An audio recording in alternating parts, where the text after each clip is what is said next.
Hello everybody, I am Takeshy and I am here with Quill. Takeshy and everyone who's watching. It's always funny how the first word that you say is unhearable. So I'll be here, Takeshy, and everyone watching.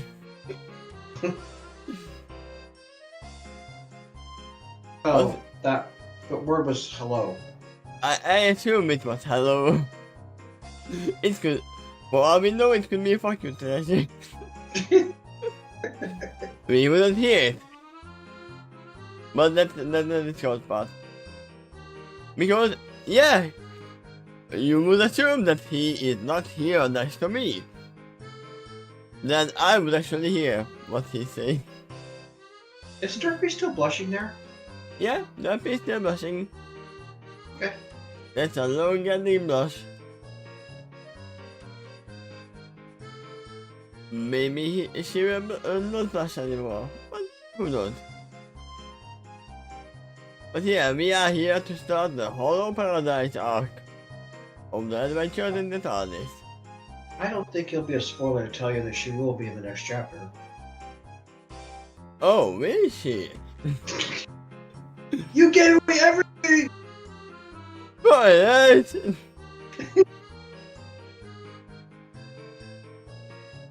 No, that would be if you said that the Puppet Master would be here. The who? The Puppet Master. Okay. Because he will be at some point here. But there is multiple arcs in this story. And he can join anytime. He's in the picture, in the upper corner of the TARDIS. Yeah, but they are outside of the TARDIS. Not in the TARDIS. Some of them are kind of in there. Yeah. So, Nerpy and Doctor Who is actually just going outside of our soul, and the adventure is actually happening inside the TARDIS. Yep, and they're outside looking around nervously and cautiously.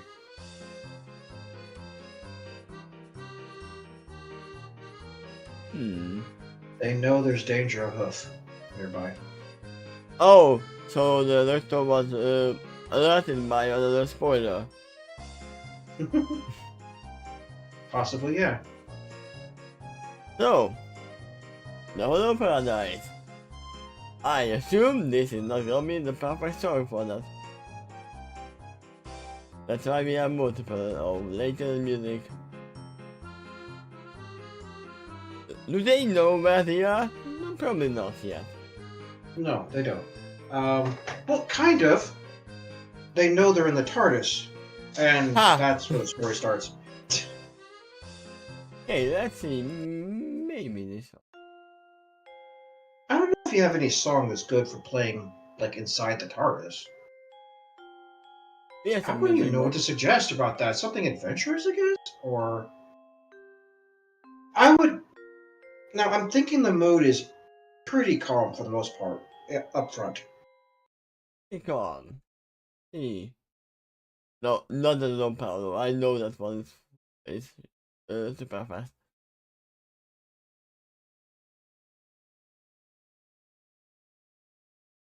No suspense.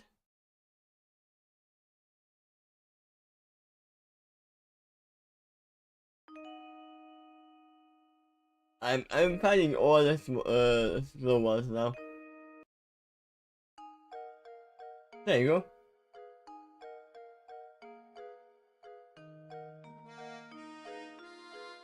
Sure. Doing our part. And we are here. That's what it gets. With a nonchalant, triumphant attitude. As soon as the TARDIS and they are riding within, it's not making its weird noises. Wow, wow, wow. I cannot make TARDIS noises. How can you tell? Somebody who has compound to us from outside of the central control areas. I mean, he's in the control station. Because the engine has stopped, which means we are materialized. outside. At least I hope. Like rematerialized. Yeah. Isn't this what I said? I think you said materialized. Which is not far off. Also, yeah. Only he hopes that they are able to add. Mm-hmm. The transfers, why giving Stern Link a confused link? Was on the episode where they couldn't stop traveling in time? Or am I messing up with sliders? Because that's also time travel. That's more like dimensional travel. Sort of in different realities is what they did for sliders. That's definitely the premise of it. They keep on going to the present of worlds that have different pasts. Yeah, but one of them had a problem, or maybe even the Stargate, where they couldn't stop traveling, and they were stuck in between worlds. I can believe that from Stargate, but I haven't seen it. As for sliders, they're very, very early on in the plot, they lost the coordinates to their home world. So they kept sliding about in the hopes to randomly find it.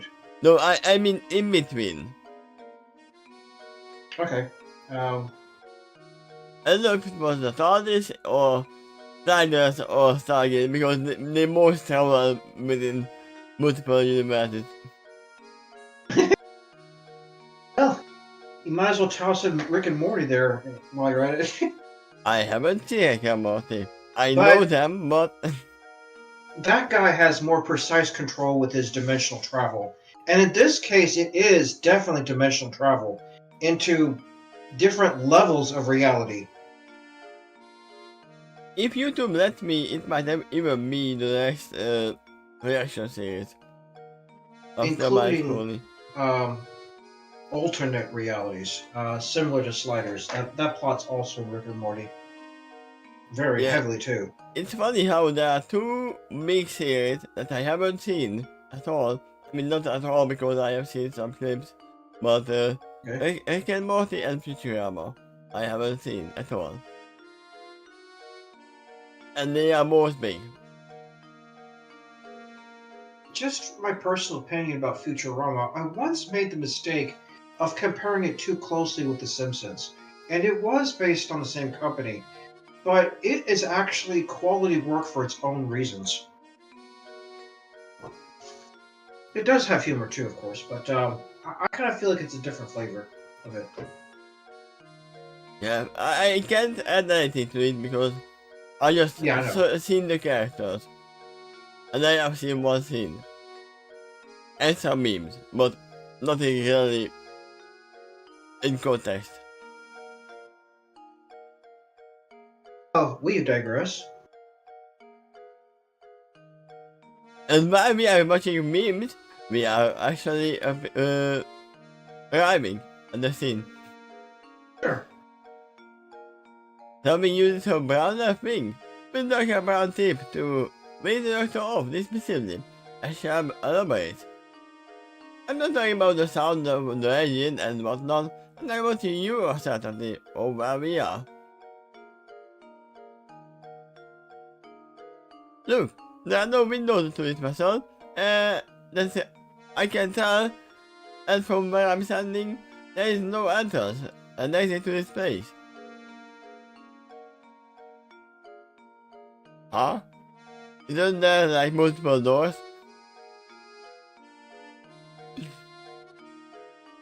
That being the case, how can you be so certain of where and when we are? You have no outside appearances to help guide your course. Doesn't he have a monitor? Or was that installed later? He does have a monitor on it, and it can spin around the console. Yeah, that's why. Although I think there was various different designs of it from other TARDISes across his regenerations. I mean, probably you might actually talk about that right now. That he can watch it outside if he wants to. Oh! That is what you mean. But realizing with an abused shepherd. Look, Charming, you can be thinking so dimensionally when it comes to a matter like this. Your this matter does not travel through traditional time and space, it goes through relativity.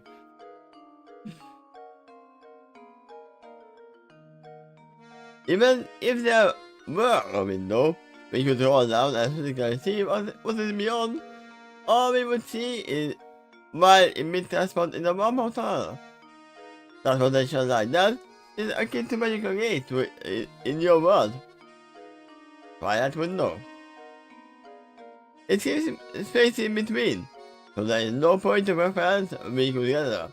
If we could see on the other outside. Do you think the Doctor was alerted when Twilight and Starlight travel through time? I don't think he was involved, but I can see the possibility. We don't know. He might be on another cloud. Probably.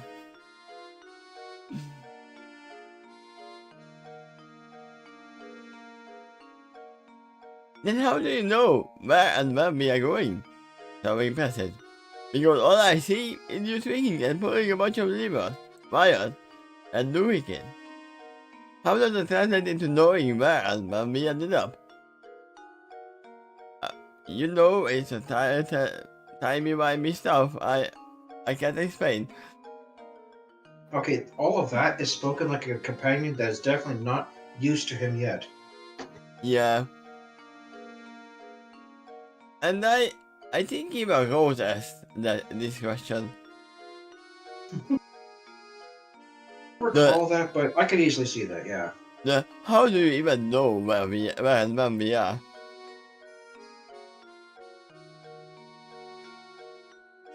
To the side, as he passes the right hoof on the bridge of his muzzle. He takes a moment to gather his thoughts before turning back to Storming and answering.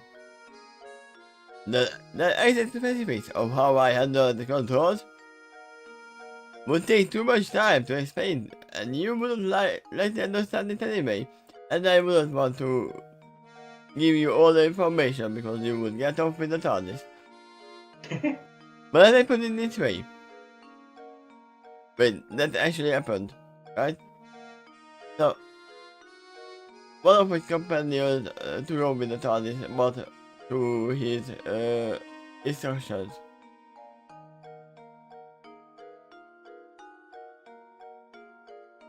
Others operating the TARDIS controls before, but for the most part they are mostly Time Lords, including enemy Time Lords.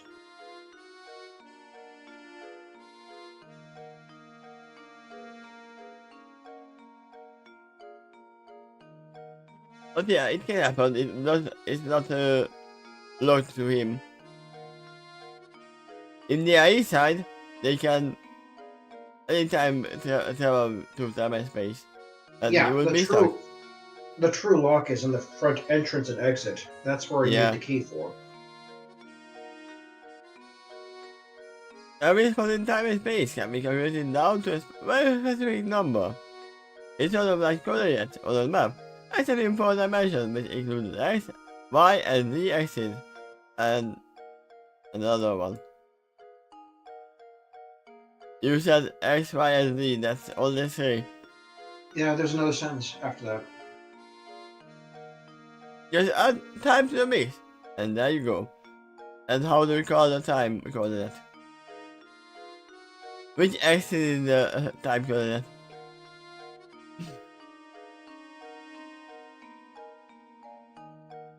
I mean, it's not a coordinate, it's a matrix. It's a matrix of X, Y, and Z coordinates. I don't need to see outside this solid, because it wouldn't have me anyway. Instead, I have to build a course to specific spot by first working out in my head. He points to his head for a moment, and then I use the TARDIS controls to deliver out to the spot I desire. I can't do it like I'm walking, I start walking and then I arrive where I want to. No, I have to know where I'm gonna go. It's like teleportation, kind of. Actually, a lot like it, yeah. I would imagine a typical unicorn trying to teleport has to imagine the spot they're planning to go to before they initiate the spell. No, they initiate the That's spell and then while they're teleporting, they think about where they're going. And we have seen the mishap when that doesn't occur. Like Trixie, multiple times she tried to teleport something without visualizing a destination first, and she kept failing. But also because she has much less magical powers. The time she was made the rhetoric over and over again, teleportation go! Teleportation go! And then Starlight says, "You know that's not how it works, Trixie." And she says, "I know, but this is my process." Yeah, everybody has their own process. If they get the result, it's fine.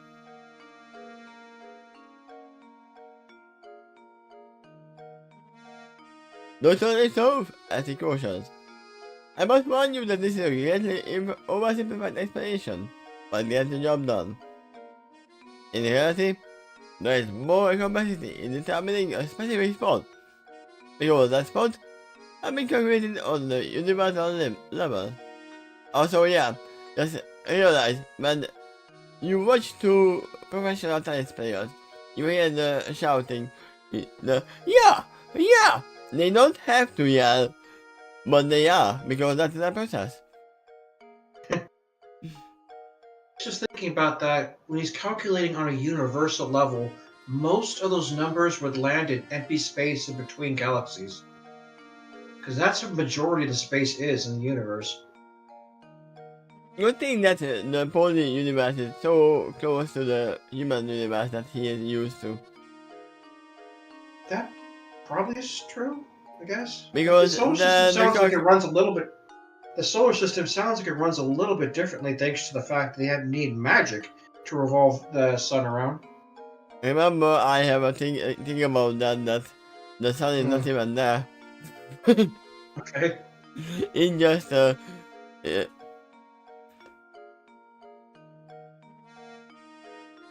it might not be a whole big gas planet.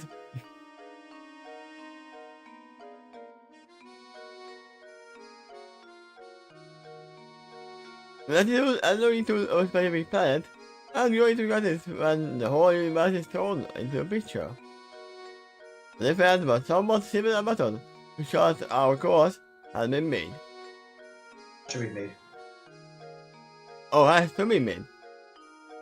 I for some reason I thought has been made, but probably has been made in the universe, but not in this one.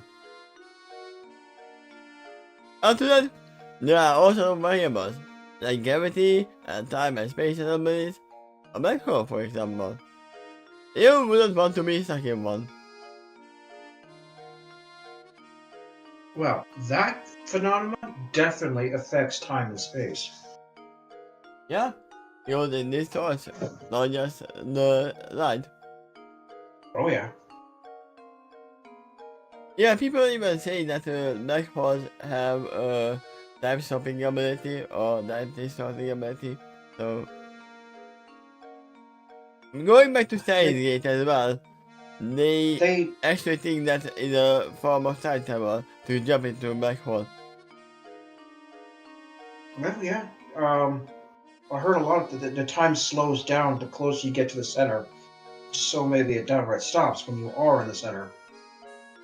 And to your perception, or maybe you never arrive to the center. I mean, that would be a good form of time travel if you knew how to exit the black hole and you would know when to exit the black hole. But you can't really exit. I take it you've not seen the movie Interstellar. I might have, but it was a very long time ago when it came out. I think it was 2014 when it was new in the theaters.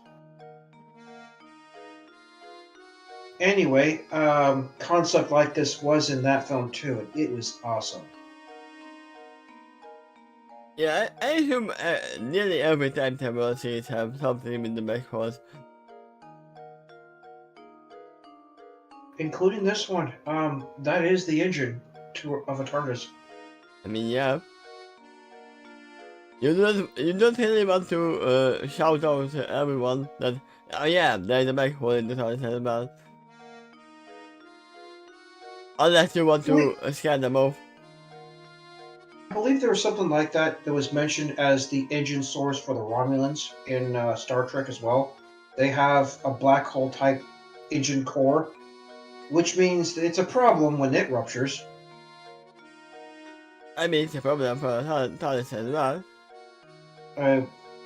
Yep. But it's different because it is a sentient black hole. Aha! I'd say that. It sounds like the consciousness is different from the black hole. That like the black hole is the power source, and the consciousness is the mind plus power source. Maybe the consciousness is stuck within the black hole. Who knows?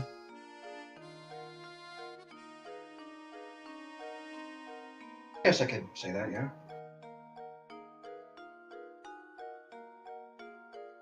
Doctor tears off, but he notices Toby's brain really seems to be fried. He is barely focusing on anything at all, because how confused she is, putting that Dorothy was not listening. Because we would actually see the gas coming out of her hand. Remember you said that.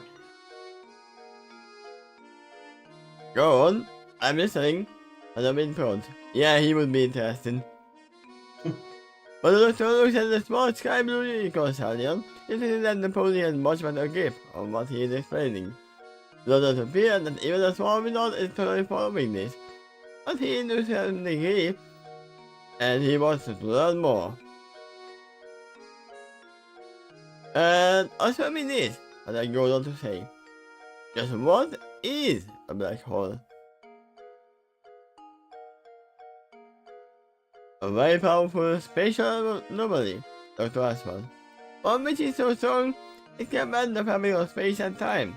And the matter of why something akin to that is precisely how these methods like this travel. He does not say that he has a black hole at the core, but yeah, it's something akin to that. He's going to be talking a little bit more about that as time goes on in the story, when it's appropriate to mention it. Knowing that, it also stands to reason that other special anomalies like it may screw us off course, and I don't factor it in. If I don't factor it in. Yeah. I am imagining to wait, that's not right. No, I don't factor it in. I can see the doctor doing that.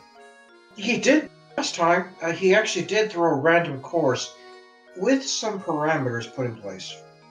And the parameter is get away from the black holes.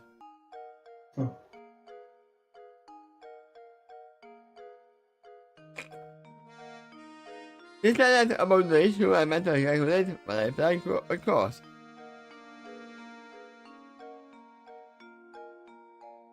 I mean, we can actually say that getting near the black hole is gonna throw the calculation into adding a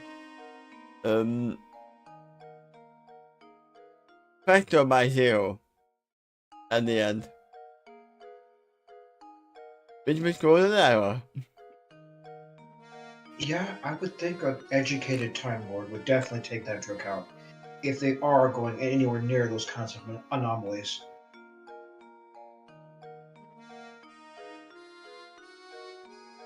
Look, you don't need all the details right at this moment. I'm just trying to explain that there are factors out there that are variables I want to account for. I see. That makes sense. With a very truthful look, I believe I probably should understand. Yeah, that is one thing that you wouldn't do in the black hole. You wouldn't see because there is no light at all. He's understanding his explanation, partially.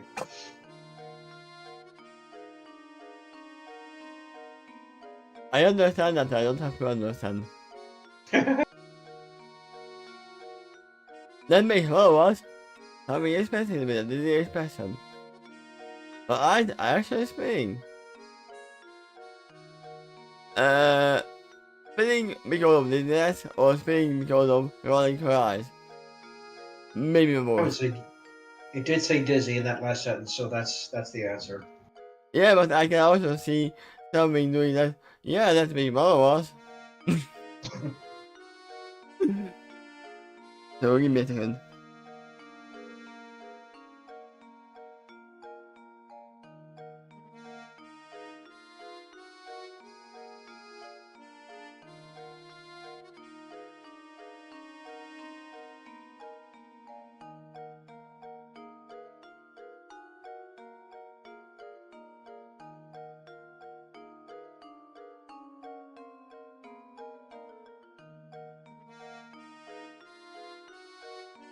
Yeah, she is. Bye.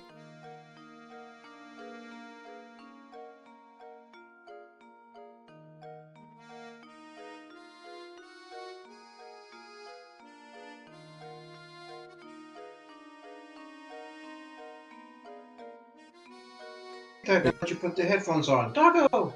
There you go. She wasn't looking inside. What am I speaking about?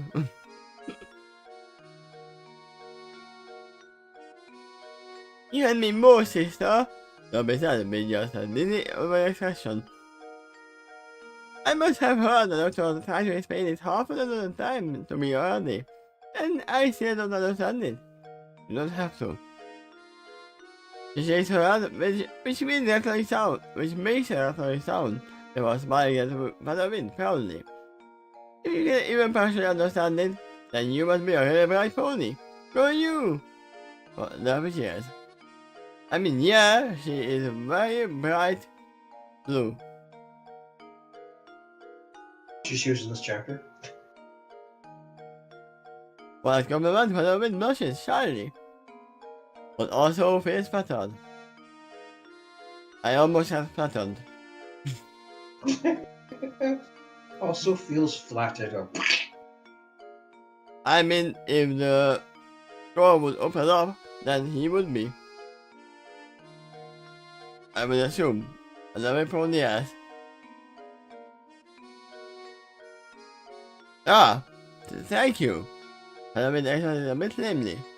The expression gets more serious again, but he looks back at the doctor and says, I hope you don't mind if I pick your brain for more details about this later. If I can understand this well enough, perhaps I can one day fulfill the TARDIS structures myself, and it's enough to deliver us to a potential danger, out of a potential danger. At this sense, I feel nervous that you are the only one aboard. Aboard. Who knows how to fulfill it? At least one mega pilot would be more ideal, mathematically doubly so. And also would be doubly more dangerous. Now, that would be quite a challenge for you. Dr. said with an intrigued expression towards Robin. I have to say, not many of my past companions have made that offer, and a few still have ever been able to handle it. So yeah, there were some who did handle it. Yes, there were. I think it was even Rose who did use it once or twice. I'm not sure. No, she didn't until she was possessed by the spirit of the TARDIS, and then that was a whole different ballgame. Oh, there are that's some what I was thinking of. There are some companions who are able to handle it before in the series you haven't seen, and also after the point you've seen. Huh. But I will see. At one point. When I have time. Yet another series that's on the list. Hey, that means you have a lot to look forward to. Has anyone ever done so? Jokes. Yes. Yes, but most of them were fellow Time Lords. Wait, was he actually traveling with Time Lords in the past? And future too, yes, a few. I mean, in the series, the companion. Alright, you mean the newer series? Like No, starting with... the other ones. Okay, yes, as early as the first episode. His granddaughter was among them. Oh, okay. No, don't say more because that's spoilers anymore from that. The last one. Many of our race are trained to undo such things. It's not a spoiler that his granddaughter probably died.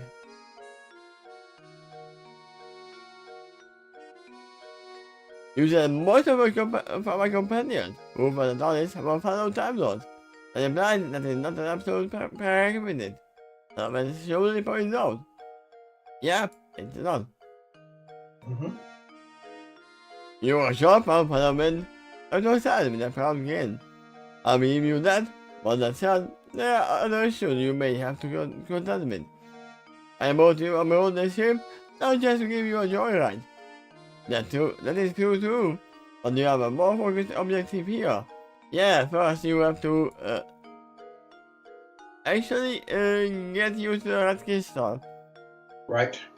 Then maybe we can talk about fulfilling the TARDIS. It's like trying to figure out how to open this jar. And after you do, then you can put stuff in it.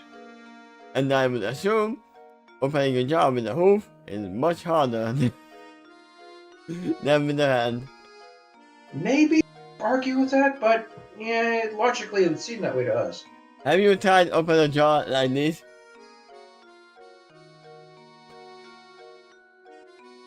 You know, I have seen Cody struggle with that. Was it, I don't know, Berry Mint or something like that, who was trying to open this jar with her magic, and then Rainbow Dash suddenly came in and tried to help out, trying to prove how much she was a hero. She actually cracked her neck left and right, then tackled the glass jar. Tried her hoof, she tried her mouth, she struggled and failed to open it. And then, actually, I think her name is Amethyst. Floated the jar away, tapped it on something, and then offered it back to Rainbow, who then was able to open it easily. Yeah, usually when you open a jar, you have a spoon, place it under it, gets lifted up a little bit, and then you can open it easily. There's no way! Point is, I've seen that issue being tackled exactly by the ponies in the show. And they have struggled with it too. I would assume if you have magic, it would be much easier because you can get some air into it much easier. It depends on what spell you use and how you use it. If you know how to use it, then yeah. Yeah. That's what I mean. You need to change the red charge system with sufficient amount of relative energy before you will be ready to face the challenges that are left in your native timeline. Are they left there? That is the question. Now I'm willing to try to teach whatever you can handle, as long as it does not distract you too severely from your primary objective. And by the way, not everyone who handles the tutorial proficiently was a companion of mine. Some of them were more or less our enemies who stole us all this. One particular comes to mind several times over. Is it the master? Yes.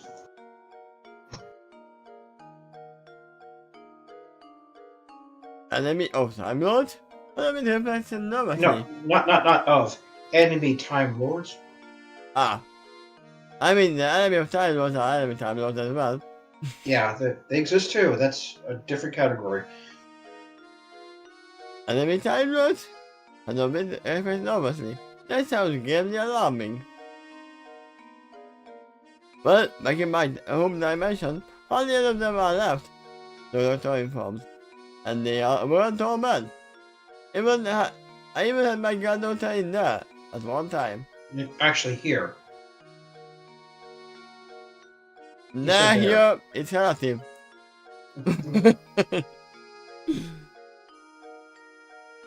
I even had my granddaughter in here at one time. I had my granddaughter in there, in that box that I'm pointing at over that corner. I mean, there because it was a different time. Yeah. And not only one time, it was multiple times, probably. Probably, yeah. Yeah, it is. He was proficient with the ship, and she wasn't an enemy. At least I hope she wasn't.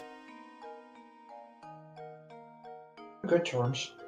Sounds like there's a story behind that. And I've been notes with an intimate passion. Indeed, but they showed me a tale for a long time. I have a whole CD here.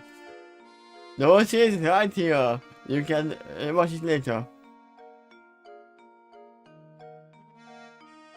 I can actually see the Doctor having a series of his own tale.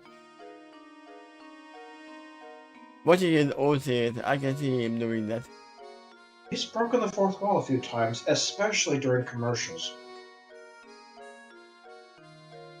Yeah, just like in the Element of Harmony having a multiple magazine. But like as he makes his way down from the elevated theater console. Right now is the time to end our story. And we have some midnight to take care of here. It kind of reminds me of Spaceballs. Have you seen that one? Spaceballs? Yes, I have. In fact, I even saw it in theaters when it came out. Yeah, that's one Very, when they are watching very- their own. Very quotable film. Okay, and that scene, you're like, when did this happen in the movie? Yeah. What, now. You're looking at right now, sir. What happened to then? We passed it. When? Just now. I can When see. will then be now? And his commander answers, soon. Yeah, I can still see the Doctor doing that. And it would be possible for him to do so. It kind of is. He's got a time machine, so he can sort of rewind things and play them back. But the problem is, if something has happened, then he can't change it. So if he sees something on... Let me give you a perspective. If he goes to the future, or the present, when he finds a video camera, which has something that has happened, and goes back to the past, where the thing actually happens, he can't really go too far in the window to check it, because then it will happen.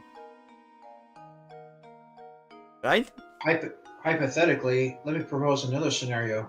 Everyone who's traveled in the TARDIS and therefore qualifies for telepathic translation, the ship also records their memories throughout the entire adventure.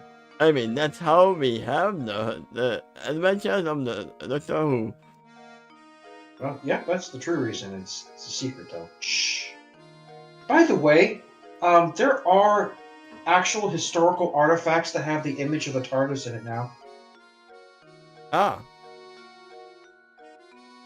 Strangely, it's a true story now. By me. We wouldn't know, because he hadn't told us. I'll tell you what, if mankind ever does invent time travel for real, and in the future Doctor Who is still famous as a television show, they might design a real time travel machine to appear as the TARDIS.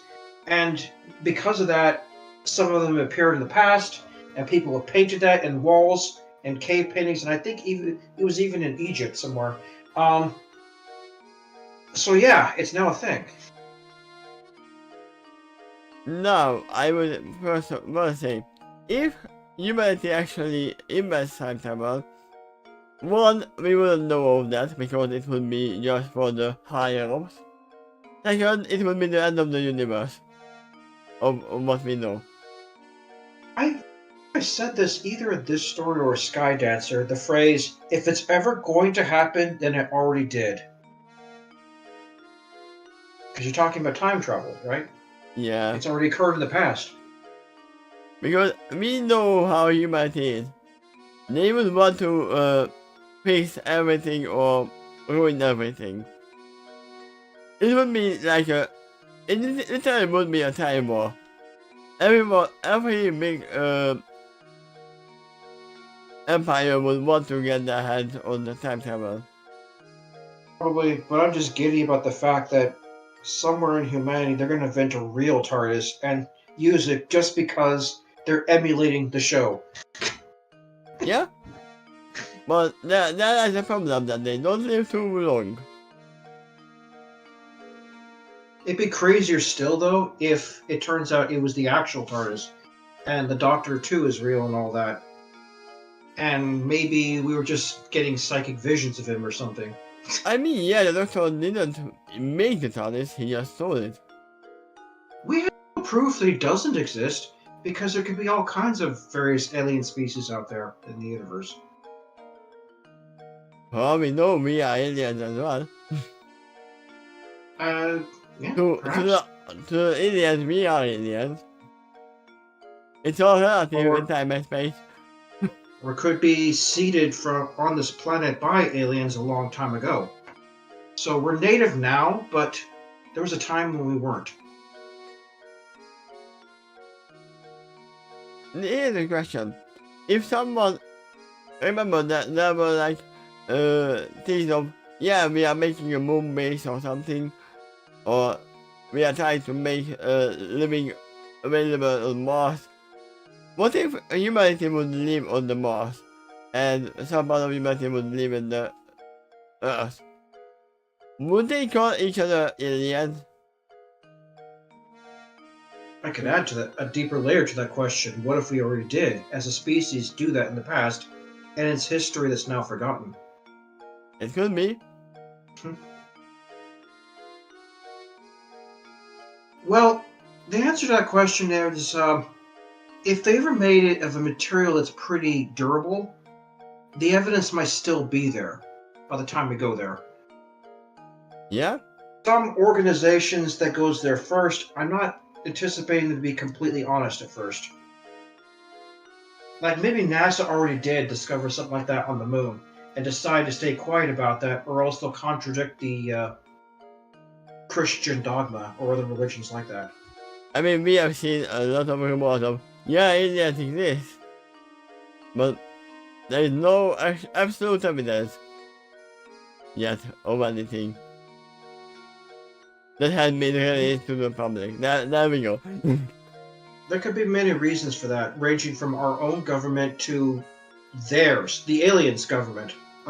Might also be trying to have their own, basically a prime directive, similar to Star Trek. Who knows? Because there can be consequences for them to visiting too soon. I mean, who knows? They might be already infiltrated in the whole humanity. Remember the shape, the face changers or whatever they are called? The one that actually took care of the president in the Doctor series. Not only is that a possibility, that could have been a possibility a long time ago.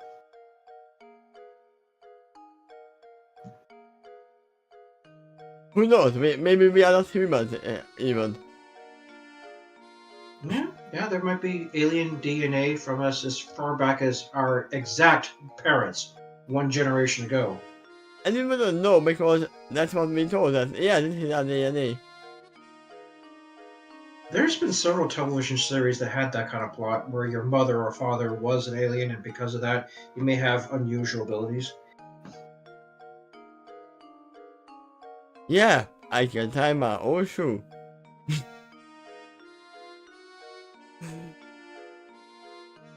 Or there's Ben 10. cartoon where I think he's 100% human, but had a device that can mix his DNA with all kinds of various aliens and get their abilities because of that. Temporarily, as long as that setting is still there. Yeah. That is a show I didn't watch on Cartoon Network. And you know what I'm talking about. In fact, I think you know more about the show than I do in that case. Yeah, probably. There was actually magic in that show as well. Oh, neat. It seems mostly science fiction, but I won't completely write off what you said, especially since you've seen it. Anyway, shall we go back to the Yeah. story? I think we have landed on the planet of the Guardians of the Water World. Oh yeah, they were going there. We talked about that. That we were probably going to the Angels, and I mean I said Angels, the Parasite and Unicorns. Mm-hmm. Oh yes, I have landing station in the planet. It's a moon. Dr. Adams. Furthermore, it's an artificial moon. If the other dimensions have an indication, so it is a Death Star. They're not going to say it, but the doctor's aware of that concept. Artificial? Stabbing a code. You mean it was hoof-made? Probably not. It was probably made by magic, because we are talking about unicorn. Precisely, Dr. Ashman. 100% of this moon is unnatural. From its surface to its core, the moon is completely constructed. It's akin to a giant triangular space station. You know exactly what I'm alluding to right there. Yeah. It has become a stable satellite of another planet as well. It's also a moon.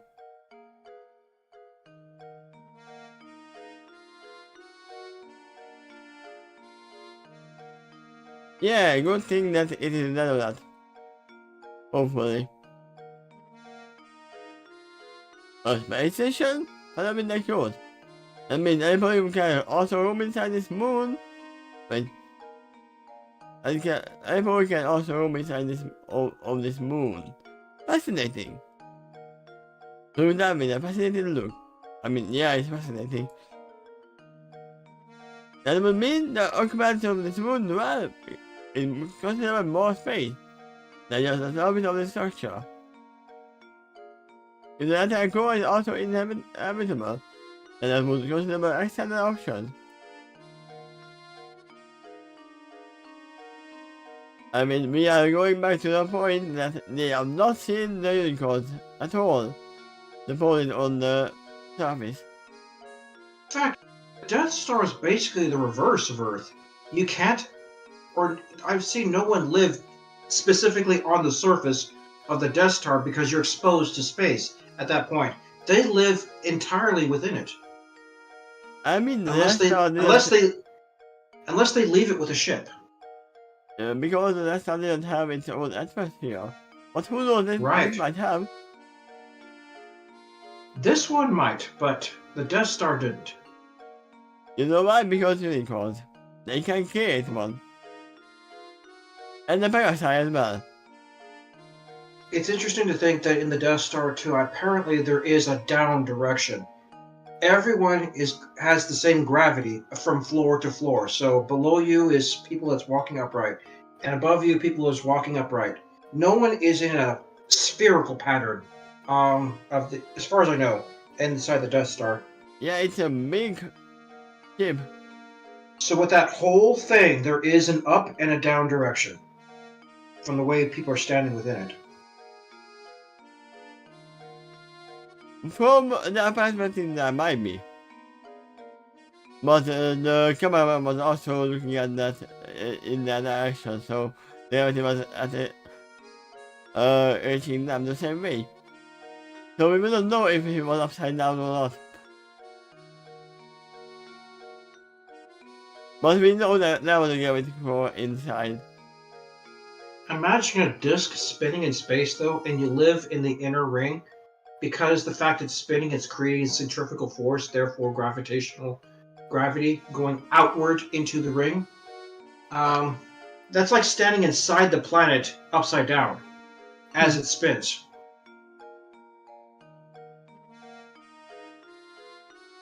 Yeah, they were still outside in the surface force. If we think about that, they weren't really inside in the Death Star. So I would actually say that the outer layer was the atmosphere that was visible to us. And then there was a little more space and then the core. The Death Star having giant shields before, but that wasn't an actual atmosphere. Um, in fact, that shield was generated by the planet nearby, Endor.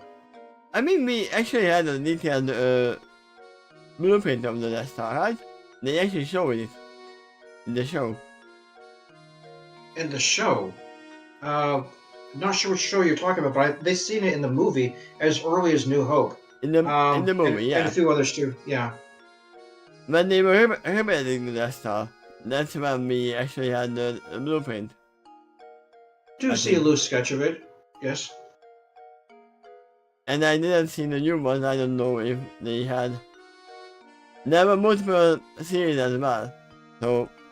Would not surprise me though if somewhere in the internet, the entire structure of the Death Star, every single room and bathroom or whatever, it might have been designed. There is that for certain famous ships in Star Trek. You know where I can actually imagine it being made? In Minecraft. I'm pretty sure there is at least one Death Star in Minecraft. I bet you someday they're going to invent a virtual reality of the Death Star, complete with every deck and room, and mouse droids. Gotta have mouse droids. Who knows? That might actually be already happened. I don't think you read that paragraph. Yeah, you didn't. The one above. Yeah. So let me stop music for now. Right. Just changing the music or stopping it? Just changing. Okay. No, that's for later.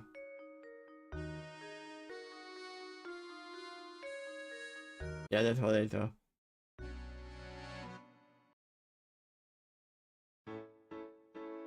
Yay, happy music!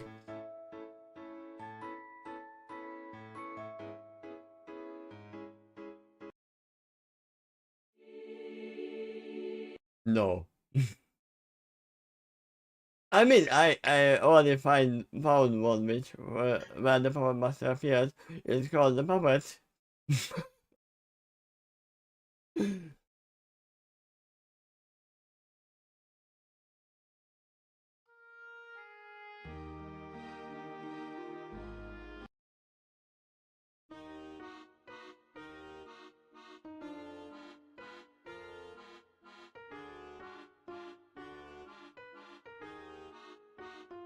I'm not gonna find anything that I want, right?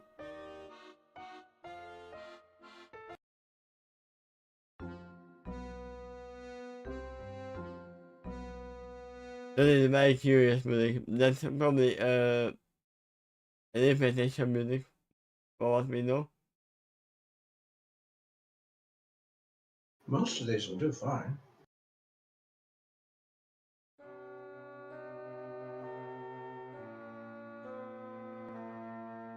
It's more amazing. It should have been working for when they were meditating.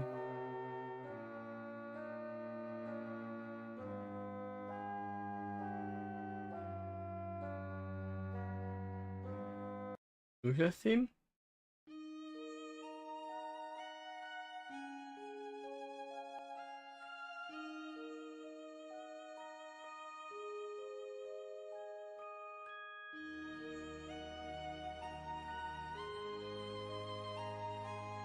Expectations?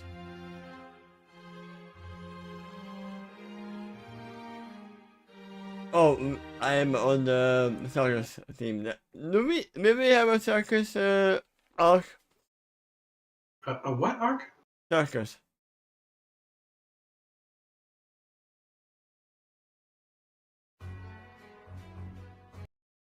No, not yet, but there No, is one mentioned.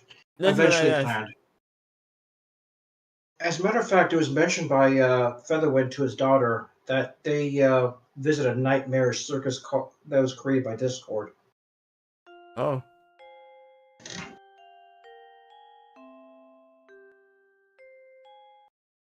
What?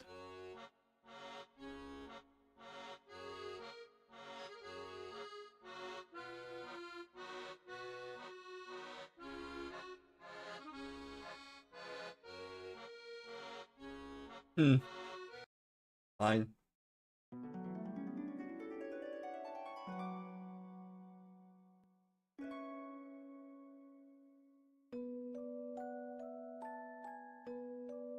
It's fine. There we go.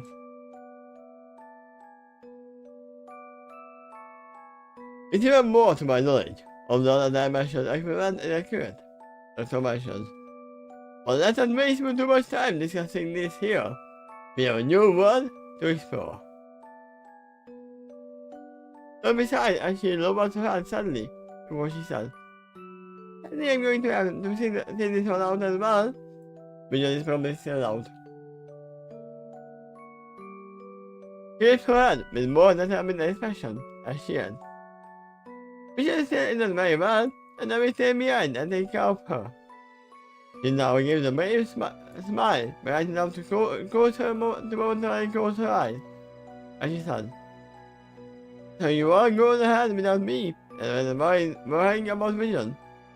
I will take good care of her.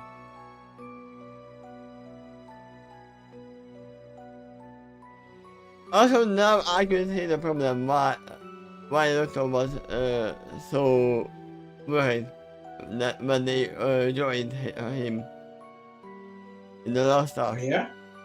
Yeah? The door was unclosed. They left the TARDIS unguarded.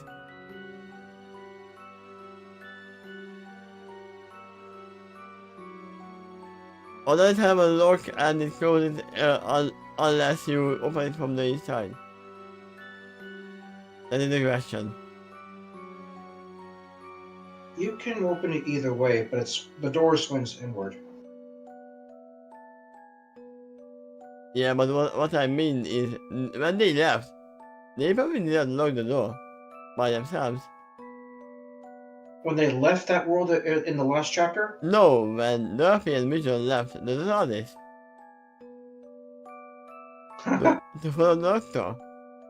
For all we know, there might actually be a doorway here. I haven't thought of that, but you got a point. If they closed the door, they knew they couldn't get back in until they find the Doctor first. Yeah. That's why I asked if the Doctor, if the door locks behind them. And I would assume it wouldn't because even Hannibal didn't close the door when he was meditating. The Doctor normally does, especially when he leaves the ship. Yeah, but there were people inside, employees inside. He also very commonly does that when he uses the ship to leave. Yeah. But I will keep it in mind that there might be a doorway, and if we see one, they probably joined on the first one. Okay? As we go Vision, I should give her one last look, see? Look, see? Mm-hmm. Before I depart. Doctor decides, as he looks in the direction of the hallway, leading toward the rest of the ship. Final adjustment might be necessary to secure the hatch. So, if you will all excuse me, the Doctor thrusts his way out of the control room and into the hallway. But I will wait till he's out of earshot. He turns to address Duffy and says, "Let us, Pam. Let me take care of Vision this time. You go ahead with the Doctor. We'll take turns." What? No, that makes sense. No, absolutely not. It's fine, Duffy. I do not mind 1 minute. It can be assured that suddenly this game passes map. While I have taken vision, I can also work on something myself to the right crystal. I need that practice, and let me tell off. And he sees Duffy continually shaking her head, frantically. No, I permit it. The minute, why couldn't you shaking her head? As somebody was who for each time. She said no. With greater intensity. And the last three words. You're far more useful to the soul out there than me. I mean, yeah, because we are talking about technology. And magic.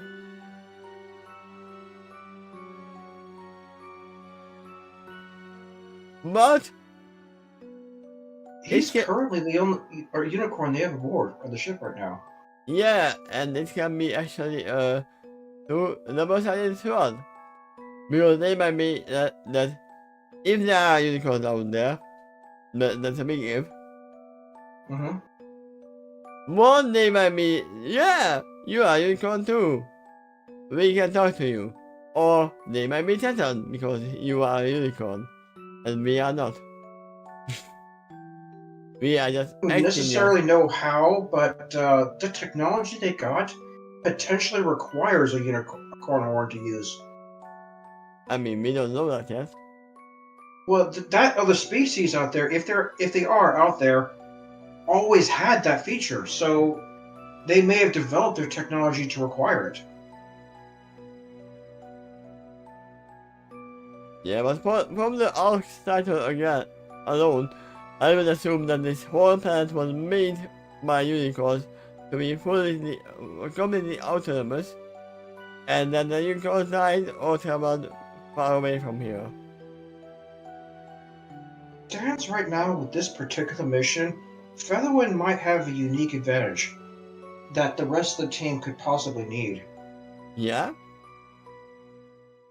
But once again, we don't know that yet. We haven't even left the TARDIS. Yeah, we don't know that yet. He's just trying to be fair to Dirt because she was sick the last mission out.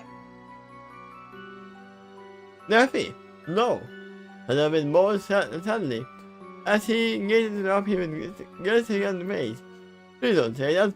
You are plenty useful to. Please don't patronize me. Escaped instantly. I mean, intensely makes sense as well. Now, relax in a moment. Later, with gear to her face, too. And if she irritating her voice, but she also still looks determined, makes sense. We are always through. You are very bright, resourceful, and accomplished with us. We can go to the weather and the sky, and you couldn't mark that alone. Well, there is probably not weather or sky in this artificial planet. There might not be. Yeah, that's questionable. Tell you what, though, if it lacks any air, then you can't breathe anything either. I didn't say air. I said weather and sky. Yeah. And impressive and Lindsay, better than Pony, was for a fold and the feather for a brain. Maybe that feather is what we will need. We don't need to spell out any more than it already has been established. We just have the subject and get on with our lives. You are much more useful to the store than out there. And it's not true. End of story. And I don't want to compound my sadness over the fact I continue to remain this. You are going, and I'm staying, and that's fine now. And here comes the thing. Thunderwind did nothing in the last night. Nothing did. He created a shield around them while they were out there in the storm, and he was tremendously helpful to Startwing while they climbed the radio tower. No, I mean to the doctor's thing. He did nothing.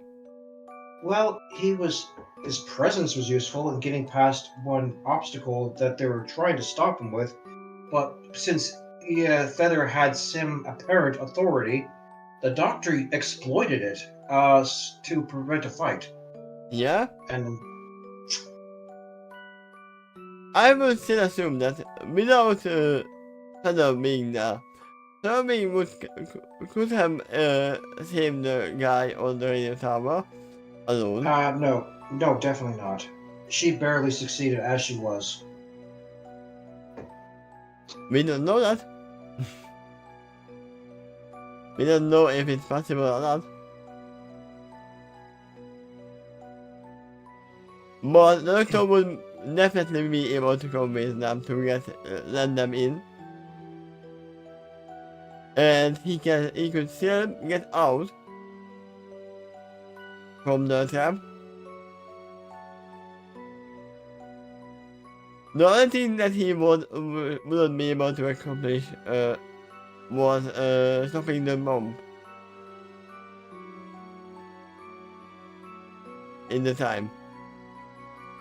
There's plenty that Feather was able to do in the last mission, but there's also plenty that he couldn't do, specifically because of the conditions of that planet at the time. Like that big storm. That negated Sternwing's ability to fly too. Yeah. So yeah, the only thing that wouldn't be happening is saving the guy on the radio tower. If Phenomenon was not there. Yeah, I would say that's the main thing.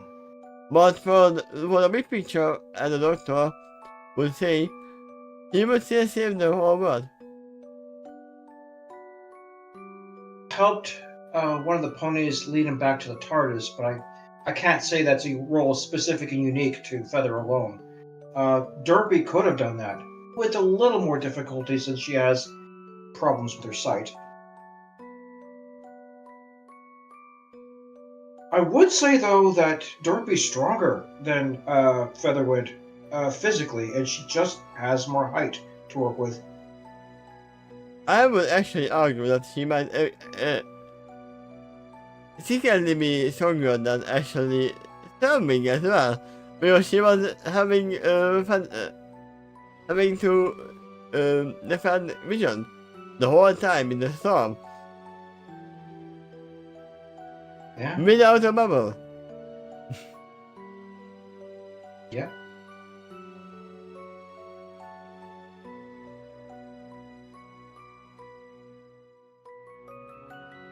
The three of them had a comfortable moment of silence before Storming breaks in by saying, I hated this therapy.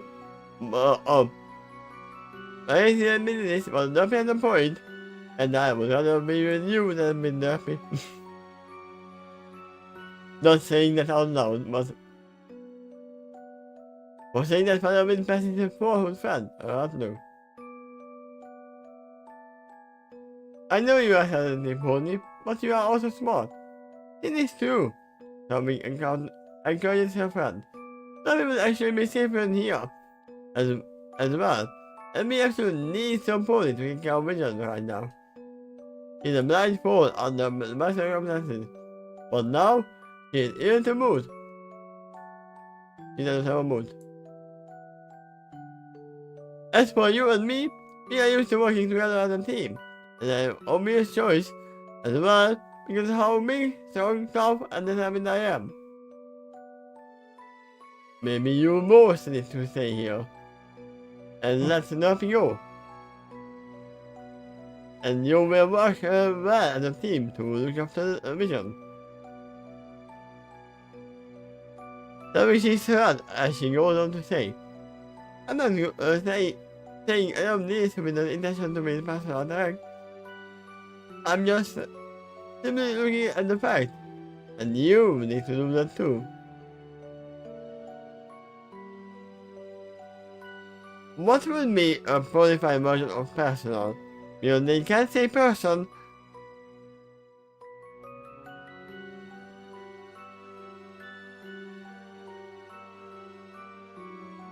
Pony Salon?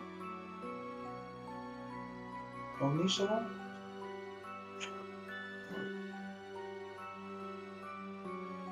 Yeah, they didn't think this through. Personal? Hold this sort of thing.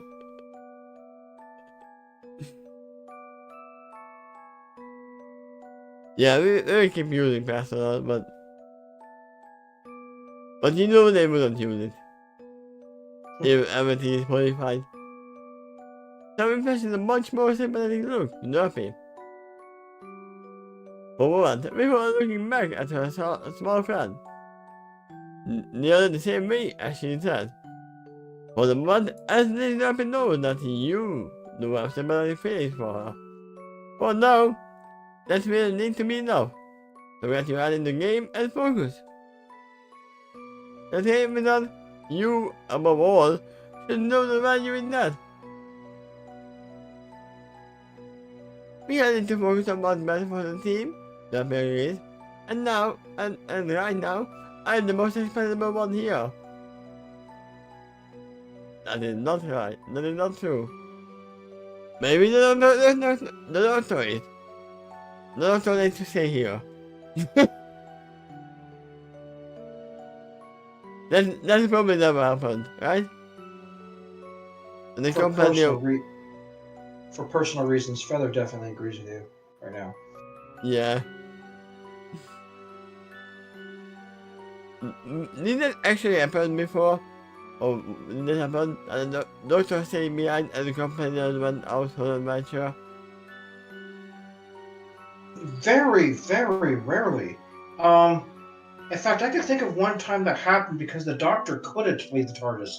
He was stuck because it was shrinking, and he no longer could fit out the door. Ah! I don't remember that, but... Yeah, it's far Probably... into the future ahead of Okay. what you saw.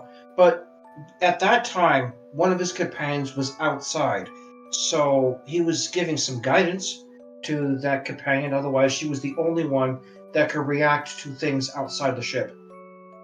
And that ship was malfunctioning at that point. I forgot why, but it was. Because of a black hole inside. I could almost argue there's something wrong with the chameleon circuit at that point. It didn't change its actual shape and color, but it changed its size. I've seen it go the other way around too, where it went way too large. It might be the cooking device that was malfunctioning. But then it wouldn't change the inside. Wait, did the inside change? The inside size change as well? I recall something about the episode where energy was being drained from the TARDIS, so it was shrinking to compensate, I guess. Oh. Maybe. Everything, by the way, inside the ship was unaffected. Oh, that's what I was saying. It's a separate dimension. No one inside was shrinking, but the exit was shrinking because the outside configuration was shrinking. So it is the cooking device that was malfunctioning. Yeah, there was a point in time where he needed to move the TARDIS, so he stuck his hand outside the tiny opening and used his fingers to crawl the ship away. If you can imagine that. I can imagine that. That is what happened in Tom and Jerry when he moved the hole. The mouse hole. It is very cartoony. Kind of was. Even at this show. Also, you know what I can imagine? The hand from Adam's Family. You're seeing your hand appear from nowhere and crawling away.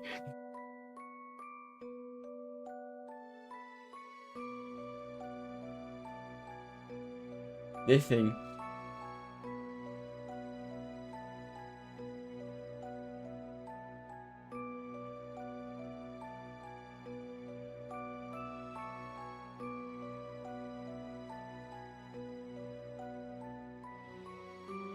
This thing immediately. Just add a TARDIS on top of it. A mini TARDIS.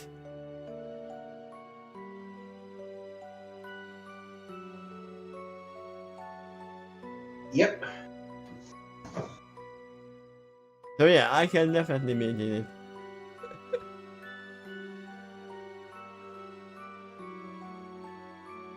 This time, both Feather Wind and Storming made a pain and rewarding.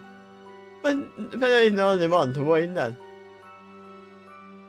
I beg you, Dorothy, never ever say that your mother was again. Don't worry about the ship is expandable. I am sure that the doctor would agree with me. And it was a very precious word to Dorothy, and I want you to know that it hurt me. Dorothy looks meek, as she said. Okay, I'm sorry, I take that back. Take that small back. I didn't mean to hurt either of you. She lost a smile, even if her yellow one eyes shine with tears, as she said. And I do deeply appreciate your feelings for me. I really do. Her kind smile shifted back to the determined face, as she said. If I miss you all, I want to do about the ship is to be helpful. Or all I want to do about the ship is to be helpful. And right now, this is the best role I can see in front of me. I am accident prone wherever I go.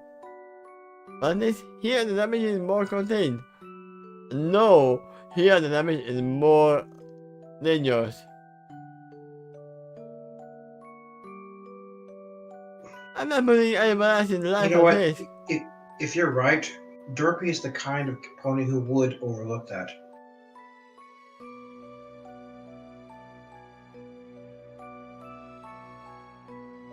I can imagine that Duffy falling and oh oops, I pushed the control button. Oh no, we teleported somewhere else. I don't know how to get back. They can't. Yeah. There actually is issues that's unusual about her luck, and way later on in this book, it does get addressed. And from That was what we know, Duffy is not really accident prone. I mean, not accident prone like she's lazy or clumsy or anything. No, she is just unlucky. Because whenever she drops something, somebody is always out there. That's not laziness. I would say it's both. That she actually is ditzy and clumsy, but there's also luck issues as well. For bad and good. I mean, she could just accidentally stumble into the correct answer in her adventures. Yeah. For what we know, she might be even cursed, just like an angel. Like she just accidentally sits on a box that had a hidden button in it that opens the door to the villain's hidden lair. And she just goes like, oops, I didn't mean to do that. And then the doctor goes like, Derpy, you brilliant little Mary, you. Yeah. And the looks can change in different time and space. Oh, you know what? When they go into a place where every pony is unlucky, he will be the most lucky there. That would be fun. Then whoever has normal or good luck among the crew would probably have an advantage here. That can potentially be Derpy. I would say her luck tends to be very chaotic. It could be like super bad or super good, but it's rarely in between. Yeah. It depends on which eye she is looking at. Kind of, yeah. There is a matter of perspective. I'm not putting anybody else in life at this. What's more, I can actually be helpful to Vision, and you know I have plenty of motivation because I need to care for the little filly. Let me have this one. I'm proud enough to knowing I can actually be useful to you guys in here. And I will feel safer knowing more powerful and competent companions are securing the health and safety of the doctor. And yours too, of course. I wish he wasn't the one who tried to leave. If it wasn't for Vision, then they wouldn't have left. Right. Dorothy was initially reluctant about that, but Vision made a convincing argument and basically said, "I'll leave even without you, if that's what it takes." Yep, and that's what I do. And I've been missing, as he said. Look, it's not that I can see your point, but is there events we are going to have for every adventure we are ever going to have aboard the ship? I want you to know. I want you to be the doctor too.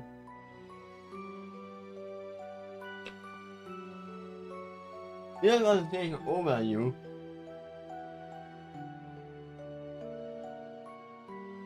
You know what? What could be what Father Wind would do here? He would make him make her promise that if Vision gets better, you are going on the next adventure, and we stay behind. If Vision got better, Yeah. maybe they could all go. Vision's main problem here is threefold: the fact she's blind, the fact she's constitutionally weak, and the fact that she's very, very young. And the fact that she is ill at the point. The common cold. Right now, yeah, I know that right now that's the fourth factor. Not only is she weak constitutionally, but she's currently sick. Less so than she was earlier. Even though they were staying behind for a while. I guess they didn't get any medicine. Or that's a very slow working medicine that they have. Could be the fact that she's slow to heal. Yeah. I mean, the best solution to the common cold is resting.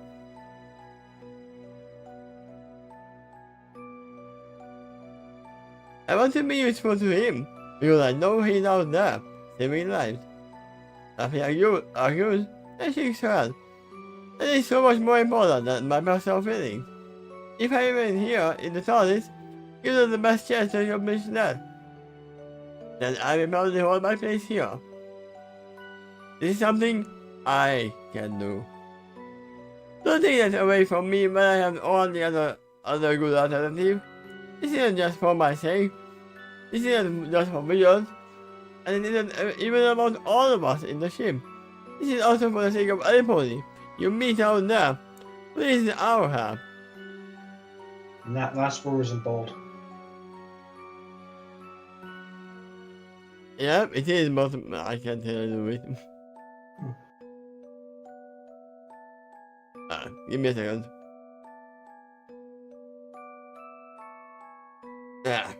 Stupid elbow bus. I've had that too. It kind of feels like a burning sensation until you get it out. Yeah, and because of my surgery, I have multiple reasons that it happened. And I can't tell you anything about it. And it happens less and less because of the training. This is actually training. Good to hear that it's getting better. I'm in a solid road of success. My editor dream and a poor precious life in that thing. That's so important to let our personal feelings get in the way. We all do have to make the sacrifice. The patient cured with pain, as she said bravely, but also sadly. It's for the greater good of all of us. A whole group chants together for the greater good. No, it's not for the greater good of all. No. No, it's what she thinks right now. And regardless of your opinion, don't you think it's at least in character for her to say this in this moment? It's in character, but still sad.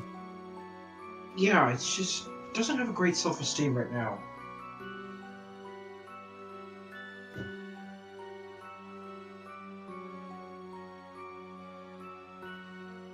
But despite that, she has plenty of moments where she can be chirpy and happy, too.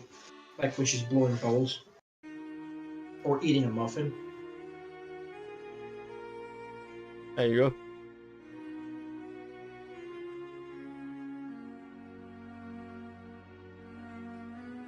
Hello? Someone says something. As she gently applies the hook to his shoulder. Let this one go. You can win this. I know what a diamond looks like, and I know the value of holding life. But those issues are in play, you can't argue the math of how that happened says. It's like telling a fool, and he or her mother is present. You just don't do it, and still expect to win. Okay, fine. You two win. But a submit in the dramatic tone. Maybe this doesn't have a parliamentary, have to be parliamentary. Other possibilities have may present themselves later. In fact, his own eyes go more determined. I shall endeavor to design such about this, but I see a most possibility. He focuses on more therapy as he asks. If I can provide a useful alternative, will you kindly consider yourself and join us out in adventure together?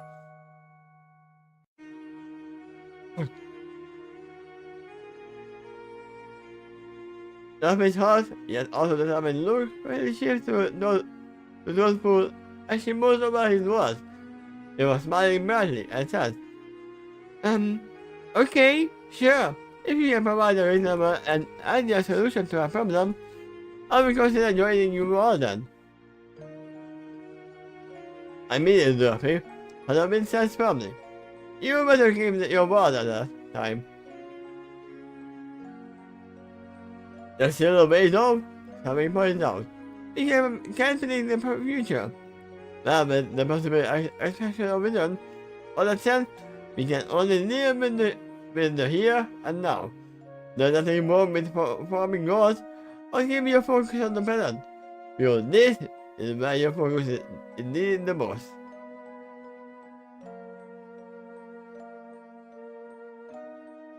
I will do my duty. Don't either of you worry about that. And with a short, but still in his voice, in his own voice. You all matter to me, too. So I don't never to do anything that's human that will jeopardize our lives and all others. In fact, the reason why I wanted to settle this issue here and now is because I know I will need to help me focus better later on. He shakes his head as he said,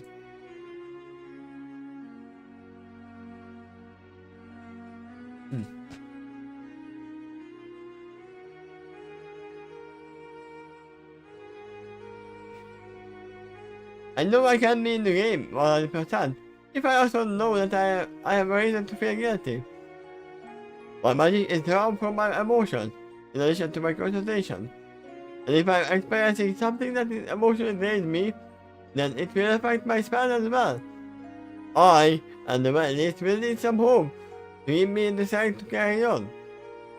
He looks forward and nothing with a determined focus. As long as I have that hope and goal in mind, I have something to shoot for and keep me focused. He looks between the two of them again. And I need you two to be aware of the fact that I am not spelling empty promises here.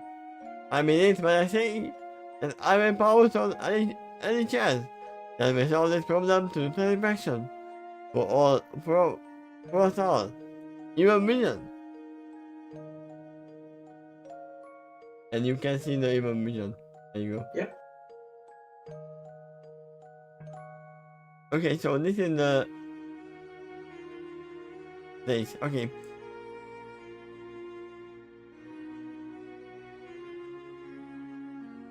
Well, so sad before she narrowed her eye. Alright, I guess it dropped for a second before focusing back on Panda with the same expression. Like I said before, having goals is fine, but let's be clear about what we are dealing with here. Which is innocently just a fair and blind pity. She is also pity. It's only that your time can solve the problem.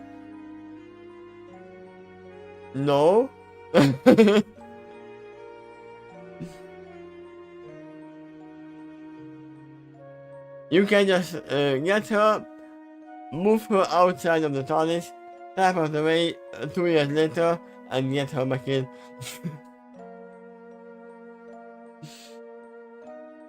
That's Something like that is about to be mentioned, actually. Okay, read on. everything here is solved. You can't really do it because there's some teacher out there that wants to get her. Yes, that will also add to our own time. If we spend it with her. There may be some workaround options given the fact that we have a time machine on our homes. What's the point going to have to bind the clock in the bottle? As I can find that time. To our place or somewhere that's relatively safe. That's the only way she will ever join our journey on even footing. Even then, she is still may be blind and fail, unless we come up with some innovative solution for that too.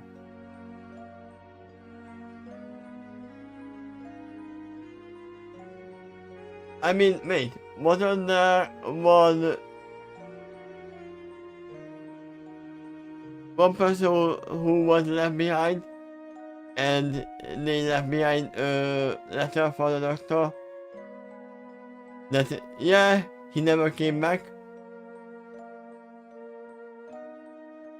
I'm not sure. I think it was an the Asia statues episode. Oh man, you saw that far? Yeah, I definitely saw that one.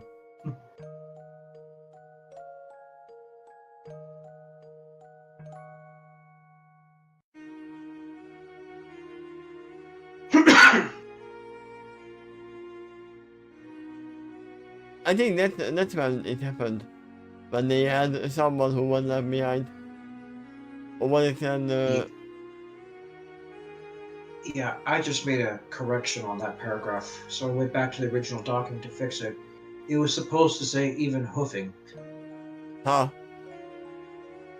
Oh, this one, even footing, even hoofing. Gotta stay consistent here. If that's gonna be the rules, I have to stick to it. Unless it's the Doctor or someone else from another universe like that speaking or thinking. I mean, I assume when you say hoof, that you mean only the hoof part. Well, one more exception is I can go ahead and use wording like that outside of quotes if it's just narration mode. And it's not first person perspective. I mean, yeah. The only time I've actually used that word is to measure distance. Like, it's 7 feet away. So a hoof away. That would not be right. A hoof is way smaller than a foot. Mostly. I mean, maybe if you're trouble shoes, then you actually have a hoof larger than a foot. Yeah, that's why I was more confused about feet and the other thing. Because A foot's measured as 12 inches, so I think it's typically larger than a typical hoof, especially a pony. yeah, we still haven't got any kind of size of ponies. We still know how big a pony is. Because we haven't seen Twilight. Even Twilight next to the pony Twilight. That would be the best measure.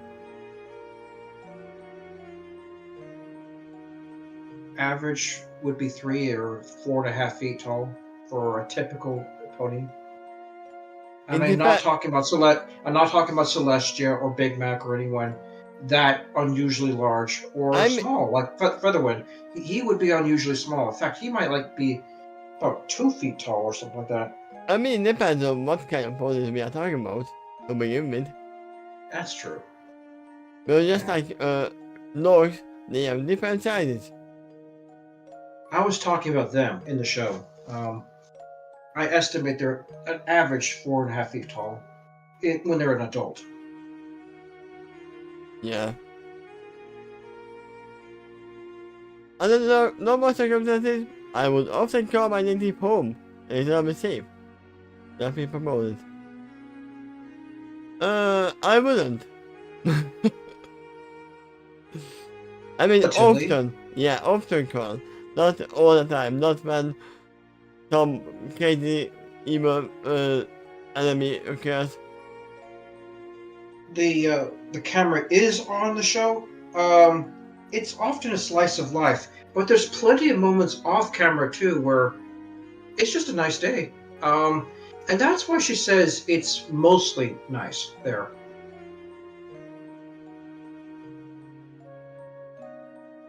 Everything is safe. Everything is awesome.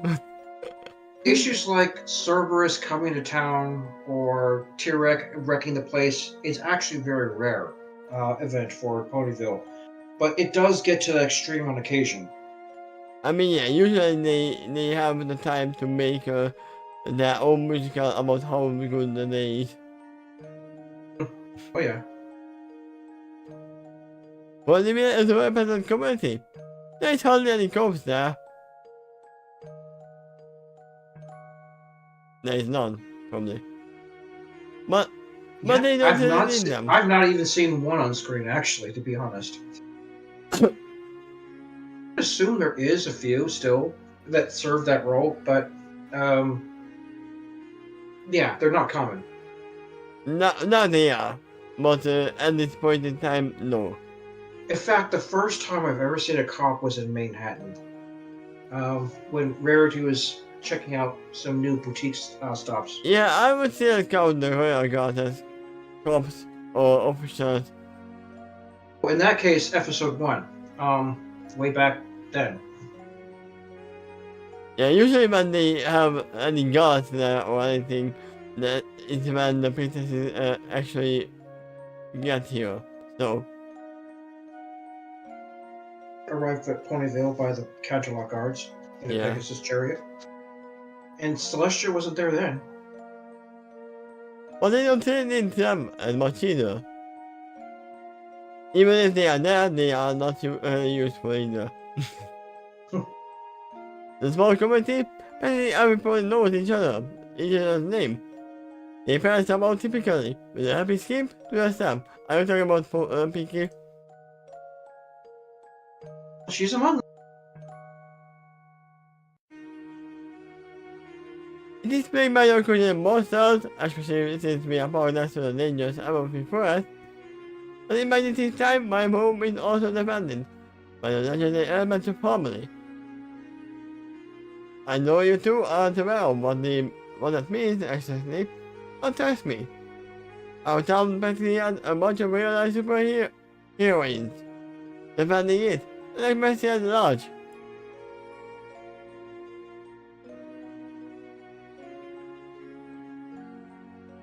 That might actually not be a bad option to consider, Tommy agreed. I haven't seen the native home and time yet, but if it produces police and naturally compassionate enough here, I'm already leaning heavily on this option. And the first thing they meet is Leaky Noodle. But he's cranky, but he's not a bad guy. And then Asia money. In fact, according to some of his backstory, he's even done some heroic things before. That's how he made a fan and friend out of Stephen Magnet.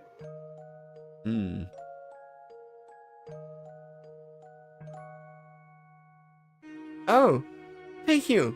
That was as grateful to start me. Along with the very shy blush. I mean, there you go. The blushing is still there. What do you think of that? They're discussing the options about pausing their adventures and raising Vision in Ponyville. In Derpy's time. Wait, are they doing that? That's what she's discussing a little bit. The fact that it's an option. She was discussing how her town is pleasant for the most part. And then Stern is going like, yeah, I kind of agree. If it produces mares that as nice as this pony here, that might not be a bad option. Oh, I thought that you meant It might be not my option to stop there and look around. Well, that too. Derby would be happy to show them around her hometown. I'm going back. They find some time to have a race somewhere. There we go.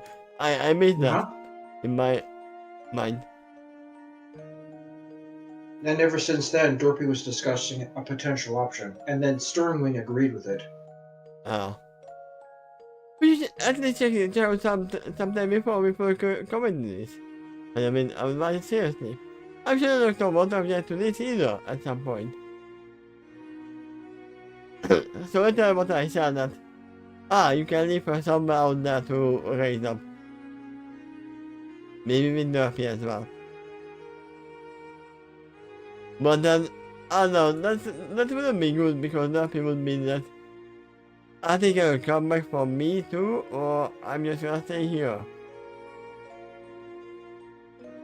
Dorothy would actually have a job in Ponyville too, so that's something else she could accomplish if they're going to stay in that town for a while. I mean, she still has a job.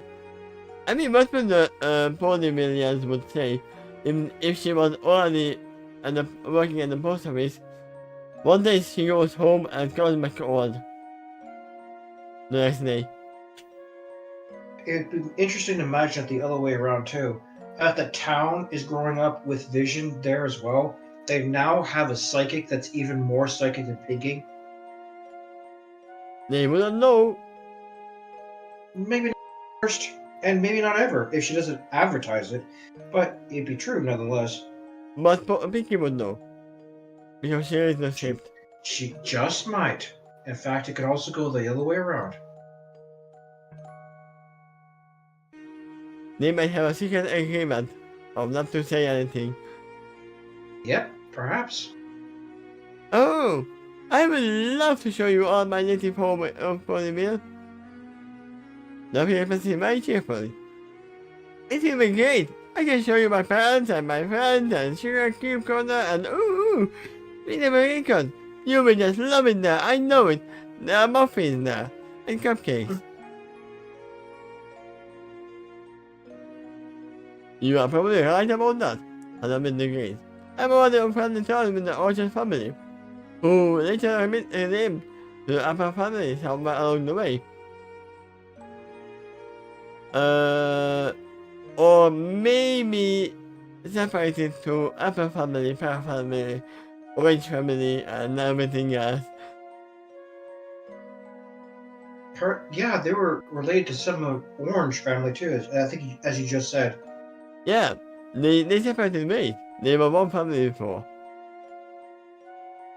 Man, it's to real families too. Remember the last time I ate KFC? Yeah, Colin asking.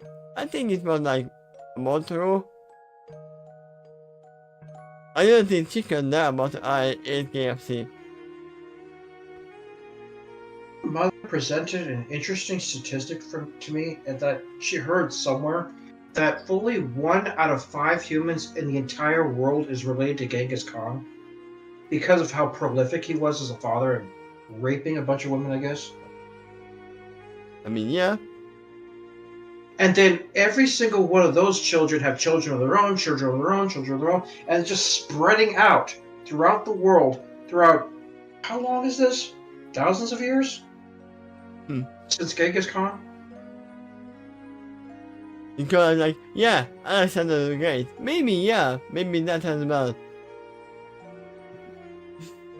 There's a lot of figures who had a lot of children in history.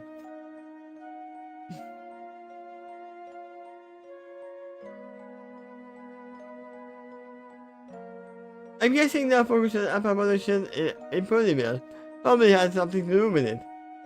Something surmises. I mean, they are like the Apple family as well. Everybody is goes to the Apple family. I mean, isn't almost everybody part of the Apple family in some way in Ponyville? Because Ponyville was actually made by the Apple family. No, I would say not. I would say the majority of those citizens are not Apple family in Ponyville, but they were the reason why they came later. And So they came from other race. as far as the Apple family is concerned, a lot of them are spread out throughout the world, but they are so loyal to each other that they occasionally come back for their big family reunions. They don't all show up all the time. There's logistical problems probably throughout the whatever they're Huh. doing in their life, but there is still a big track record of loyalty in that family to keep reuniting on occasion. And they're more dedicated to it than most.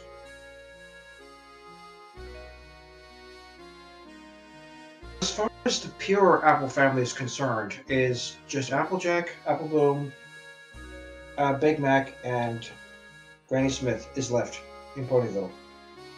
I mean, Actually, also maybe uh, Goldie Delicious, I suspect, is a member of the Apple family too. you left out one. Winona? Yeah, you left out Oh, Pinky. Pinky. I was just about to say that. Who is it? Apple Tree or Core? Oh yeah.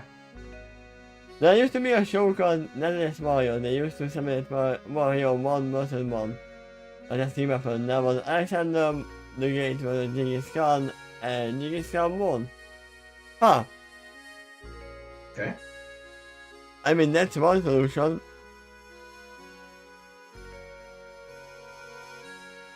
I fought the law in the law one.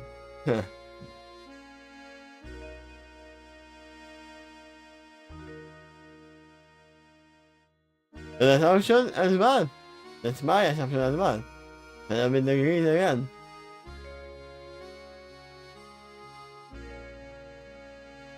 Yeah, I speak to Phillips now. And you know her. Nothing matters.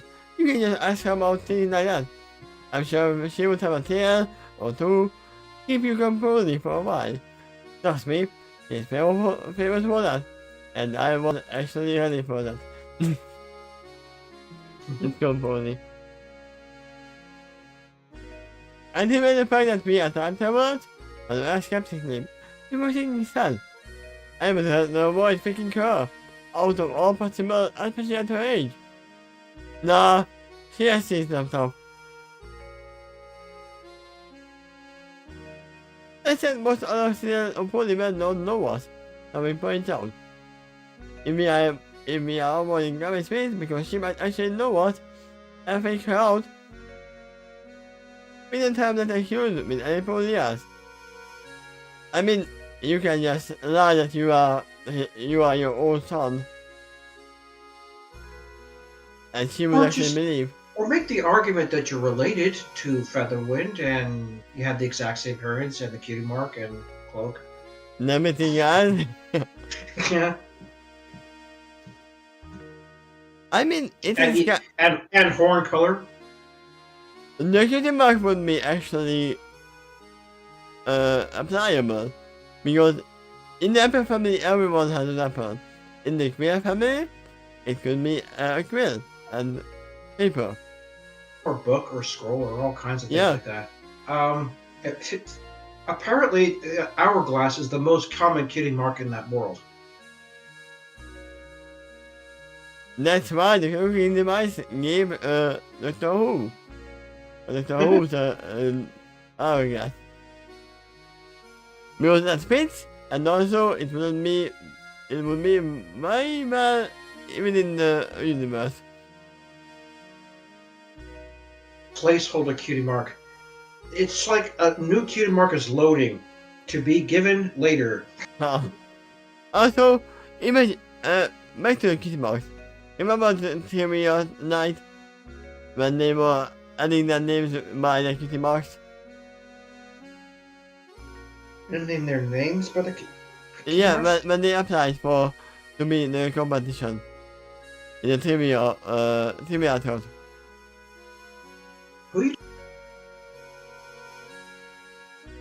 I'm talking about the Trivial Pursuit episode. Okay, Trivial Pursuit. Alright, what about Yeah, never adding their names into the pod by drawing their cutie marks. Right. Well, that's not the only time I've seen that where they sign their names as a picture.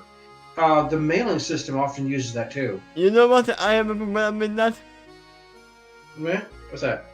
There was Takeshy and Matilda there, and they don't have a cutie mark. Good point. How did they draw their own face or what? Yeah, maybe there's a picture of their head.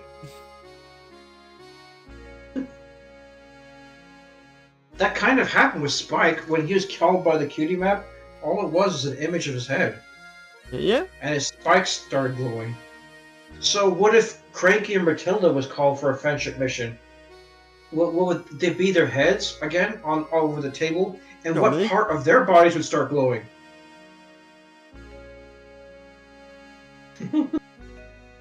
The whole body. Plus, even when guys missing in the picture, I see wouldn't be a problem with European vision, or even the Doctor, I suspect. He only knows you and me, fella. I mean, we know that the Doctor is gonna be in that world at one point. In that timeline. Or Vice was. over, actually. There's a pony version of him in there too, and he's a downright native. Yeah. There might be a time when they are settling. That is one thing that the Doctor can't really do, settle at one time. But there were multiple times when he stopped for multiple years even, right? Rather rarely, but yes, there is.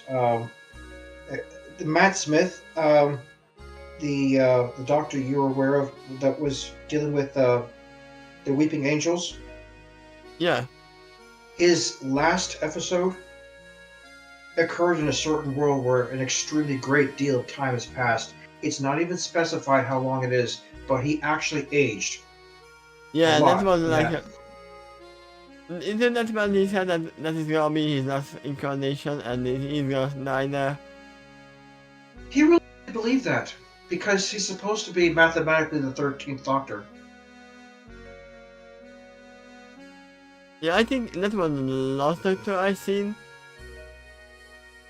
Then you stopped right before Peter Capaldi. Wait, 14th Doctor, let me see. Peter Capaldi. Wait, no. The name of the actor, that is. No, I have seen 14. 15? That first female Doctor then.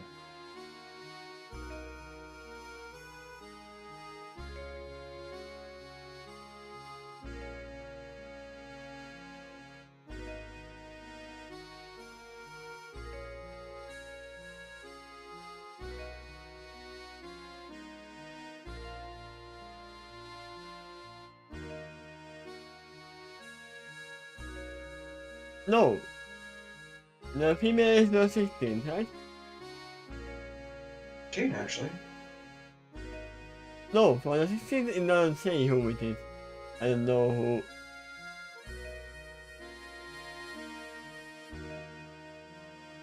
Wait. Okay, YouTube is stupid. I don't know who is. That's his name, David Tennant, right? Did you say David Tennant? Yeah. Yeah. Yeah, but I have definitely seen. He was celebrated as the No, 10th okay. Doctor. I haven't seen the 12th. This is before him. Show me the picture of whatever you're talking about. Yeah, he is the one that I haven't seen. I saw before him. Okay. Yes, that's Peter Capaldi.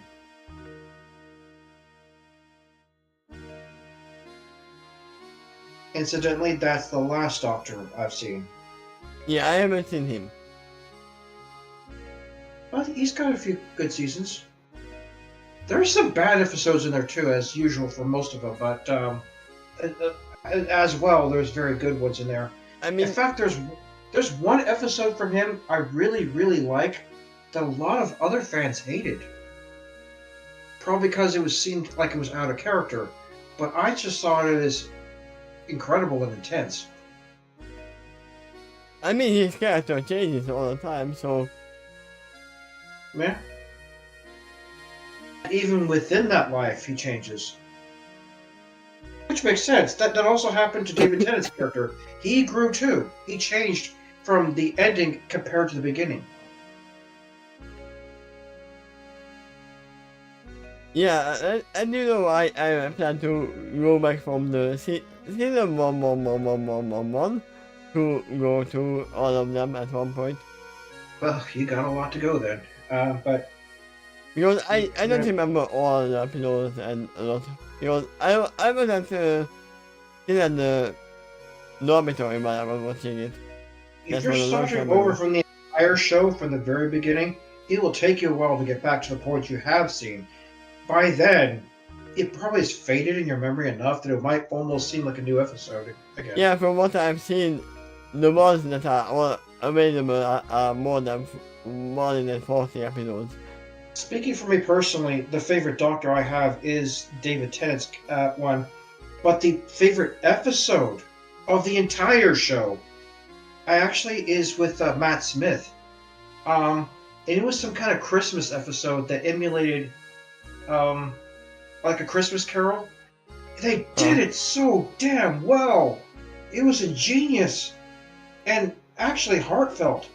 It captured the magic and the spirit of Doctor Who and Christmas Carol at the same time and blended this incredible combination. I scoffed at that episode when I first watched it, like, oh my god, not another Christmas Carol spoof. Like, I almost turned it off. But when I finished it and later thought about it, it was the most magical episode of the entire series I've ever seen, including the old Doctor Who. Now Incredible.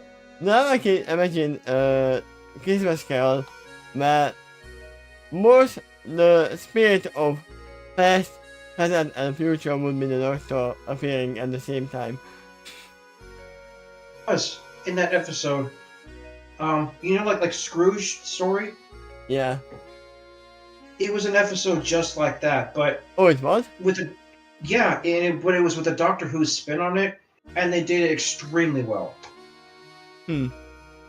Easily my favorite episode of the entire show. I think that actually. I haven't even started watching the episode one. And it had music in there too that I thought was incredible as well. Deeply stirring. I mean, every episode has music in it. You just don't hear it because it's not in bad. Well, there's the music of the opening of the show. No, there's extra background music. There's usually not any moment where there's no sound playing in the background. Okay. Because if a show would be that, then it would be very bland. But you are used to it, so you don't actually listen to it. On that regard, the music in the background with the third Doctor was nails on a chalkboard. Oh God.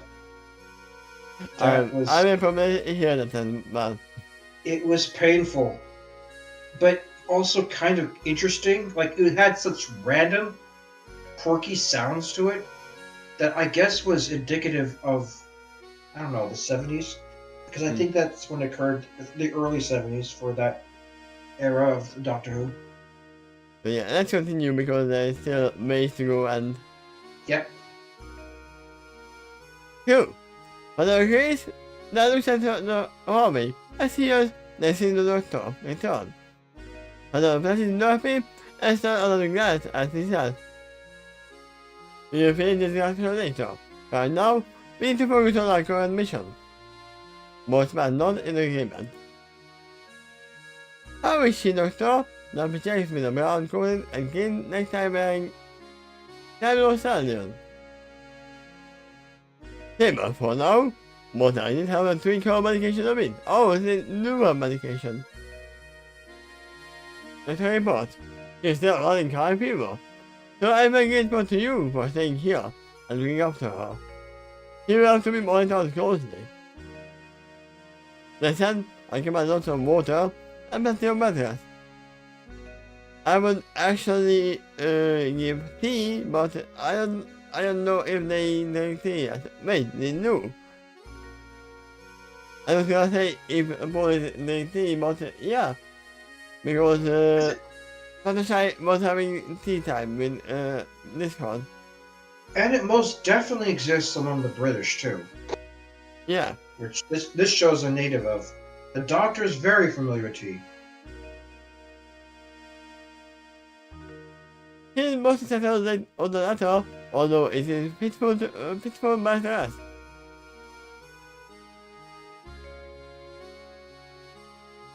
Yeah, the reason why I wouldn't give water because it's easier to hurt your throat with water Okay. after coughing a lot. I don't know if she's coughing or just having a fever. So. Doctor started to react as she shakes his hand. I mean, mostly the most useful is having like chamomile tea or a honey tea because those actually soothe the throat. I know because I had to drink them a lot after surgery. Thinking about cough medicine, it's pretty slick. It probably goes down easy for a sore throat. Yeah. Quite frankly, it's a product of feeling can only handle anything else right now. Fortunately for her, this is better than what she needs to recover. I may recommend a change in her diet and more exercise when she's stronger. But for now, it is my dress that will keep her doctor away, keep the doctor away, and the doctor away as well. Just picturing him trying to struggle to get back to that room. Oh no, I can't She's resting too much. I can't get to her. I can't get back to the TARDIS because Vision is sleeping. And then flings away and screaming, "No!" No! I keep a close eye on her, I promise. Help him out. So you are going ahead. Don't worry, she will be fine. Wasn't she coughing earlier? There's my question, me guess one probably. Let me check with the doctor. You don't think she's contagious, do you? Good question. Is it a simple code, or is it not?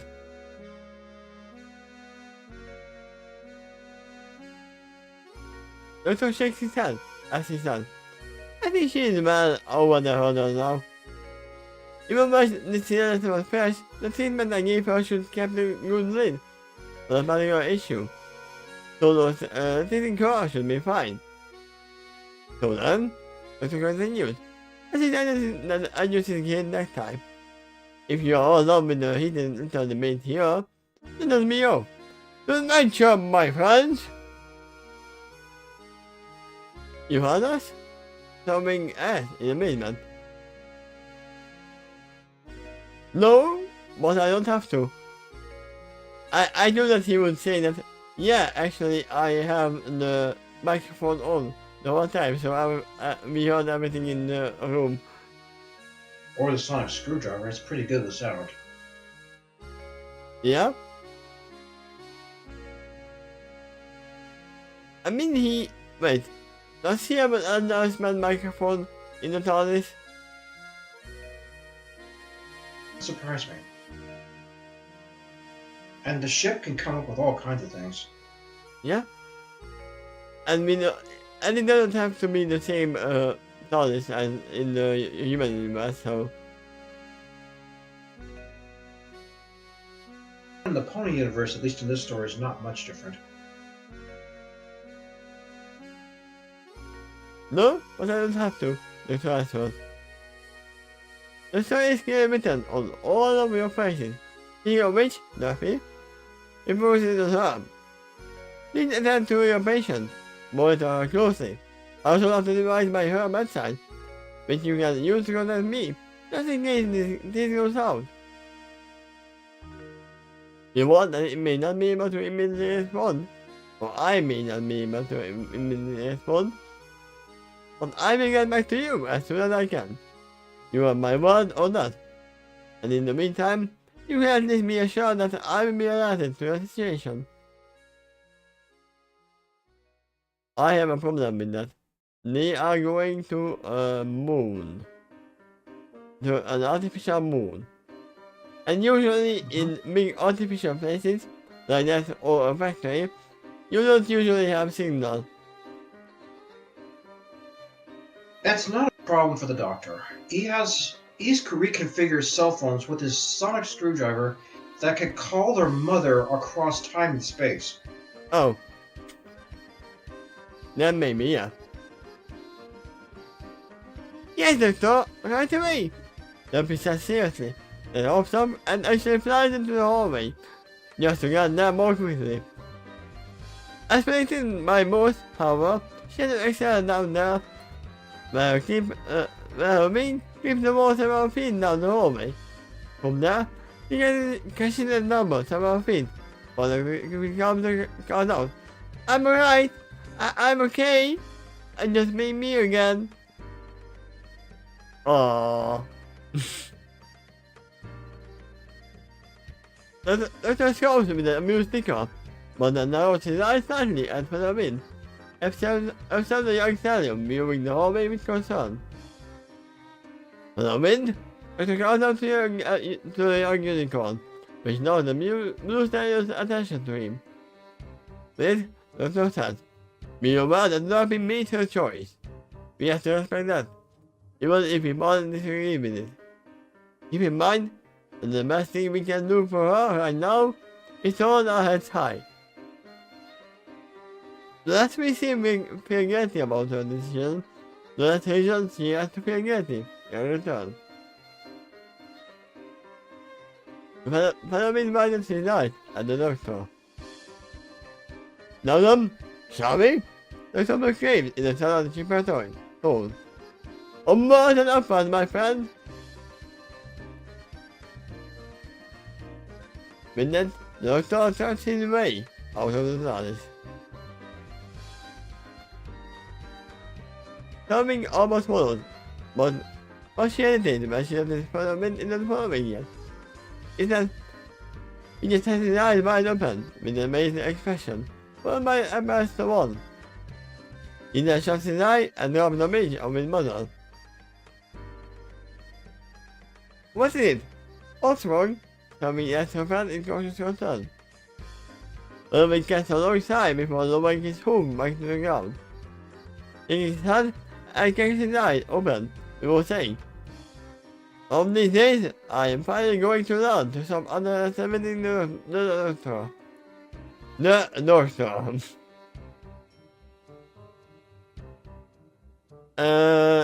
Something missing. What do you mean?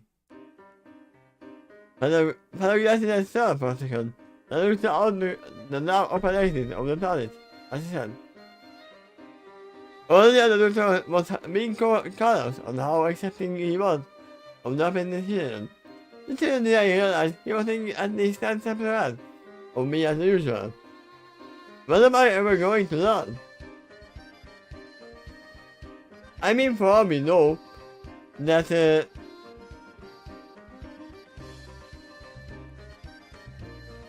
hourglass might actually be a castle in chess.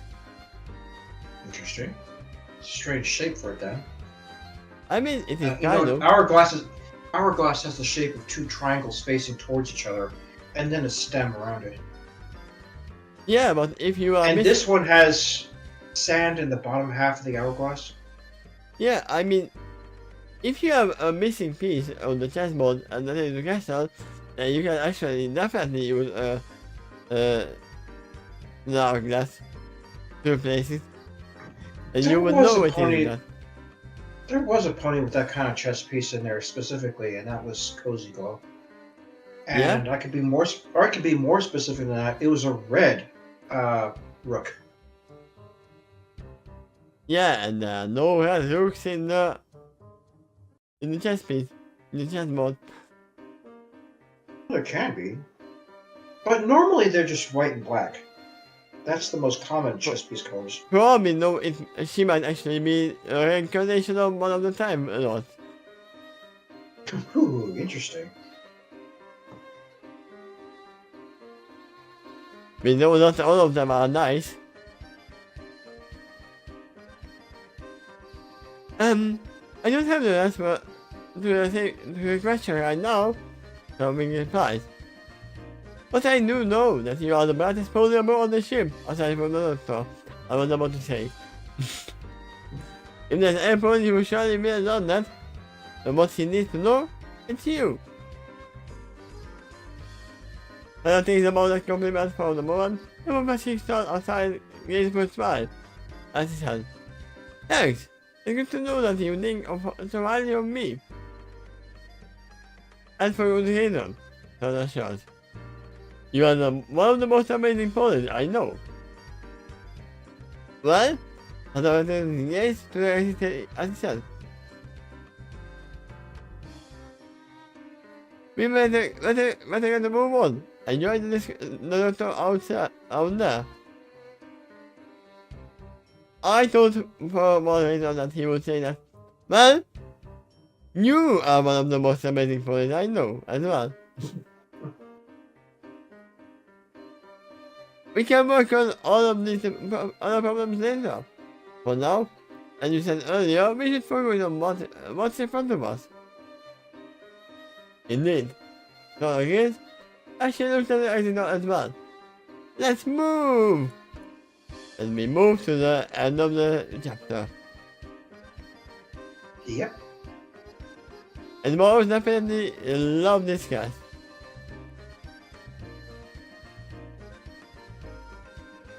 Can't wait for more.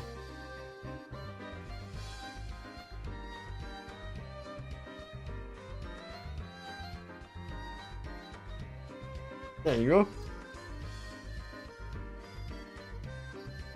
You are signed into your account right now? I hope I am. There you go. Looks like yes, you are.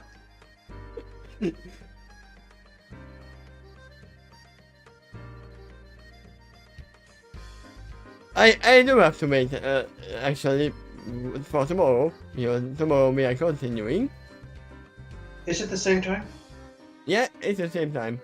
I don't know if it's gonna be one full part, because this has been 2 hours long. It's mostly because of the discussion. I don't think the chapter itself was that long. How long was it in terms of words? It was almost 5,000. Guess a little bit average for length of these stories. Leaning on just a little bit heavy, but it's not too big. I mean, you just passed a chapter right now that was 8,000, and you broke that up into 2 parts. Yeah. And You could finish the 5,000 in one day, but you did take quite a while here because you were discussing a lot, and that's fine. I enjoyed talking with you. I enjoy it too, but I'm not gonna have a long discussion about this. We have brought up literally the same point, or they have brought up the same point that I offer that, yeah, you can raise Vision Summer if you want her to not be just a filly, but then that means that she's missing out on some adventures. They're just worried that she can't handle it as a foal, emotionally or physically. So she'd be more prepared for the adventures if she's older. You are looking down on her. She's not just a filly.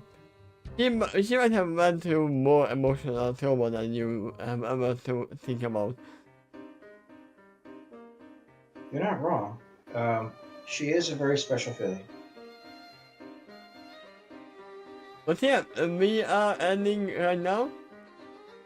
And tomorrow we will go into the empty challenge. I assume that is gonna be the space station's name, the moon's name, the empty challenge. Because there's gonna be nobody there, no pony. Yeah, well, he could even more solid prediction is that by the next chapter they do leave the TARDIS. So now you're gonna start to see what that world is like. Yeah, it's the almost storms. But yeah, see you next time tomorrow at the same time. Bye everybody!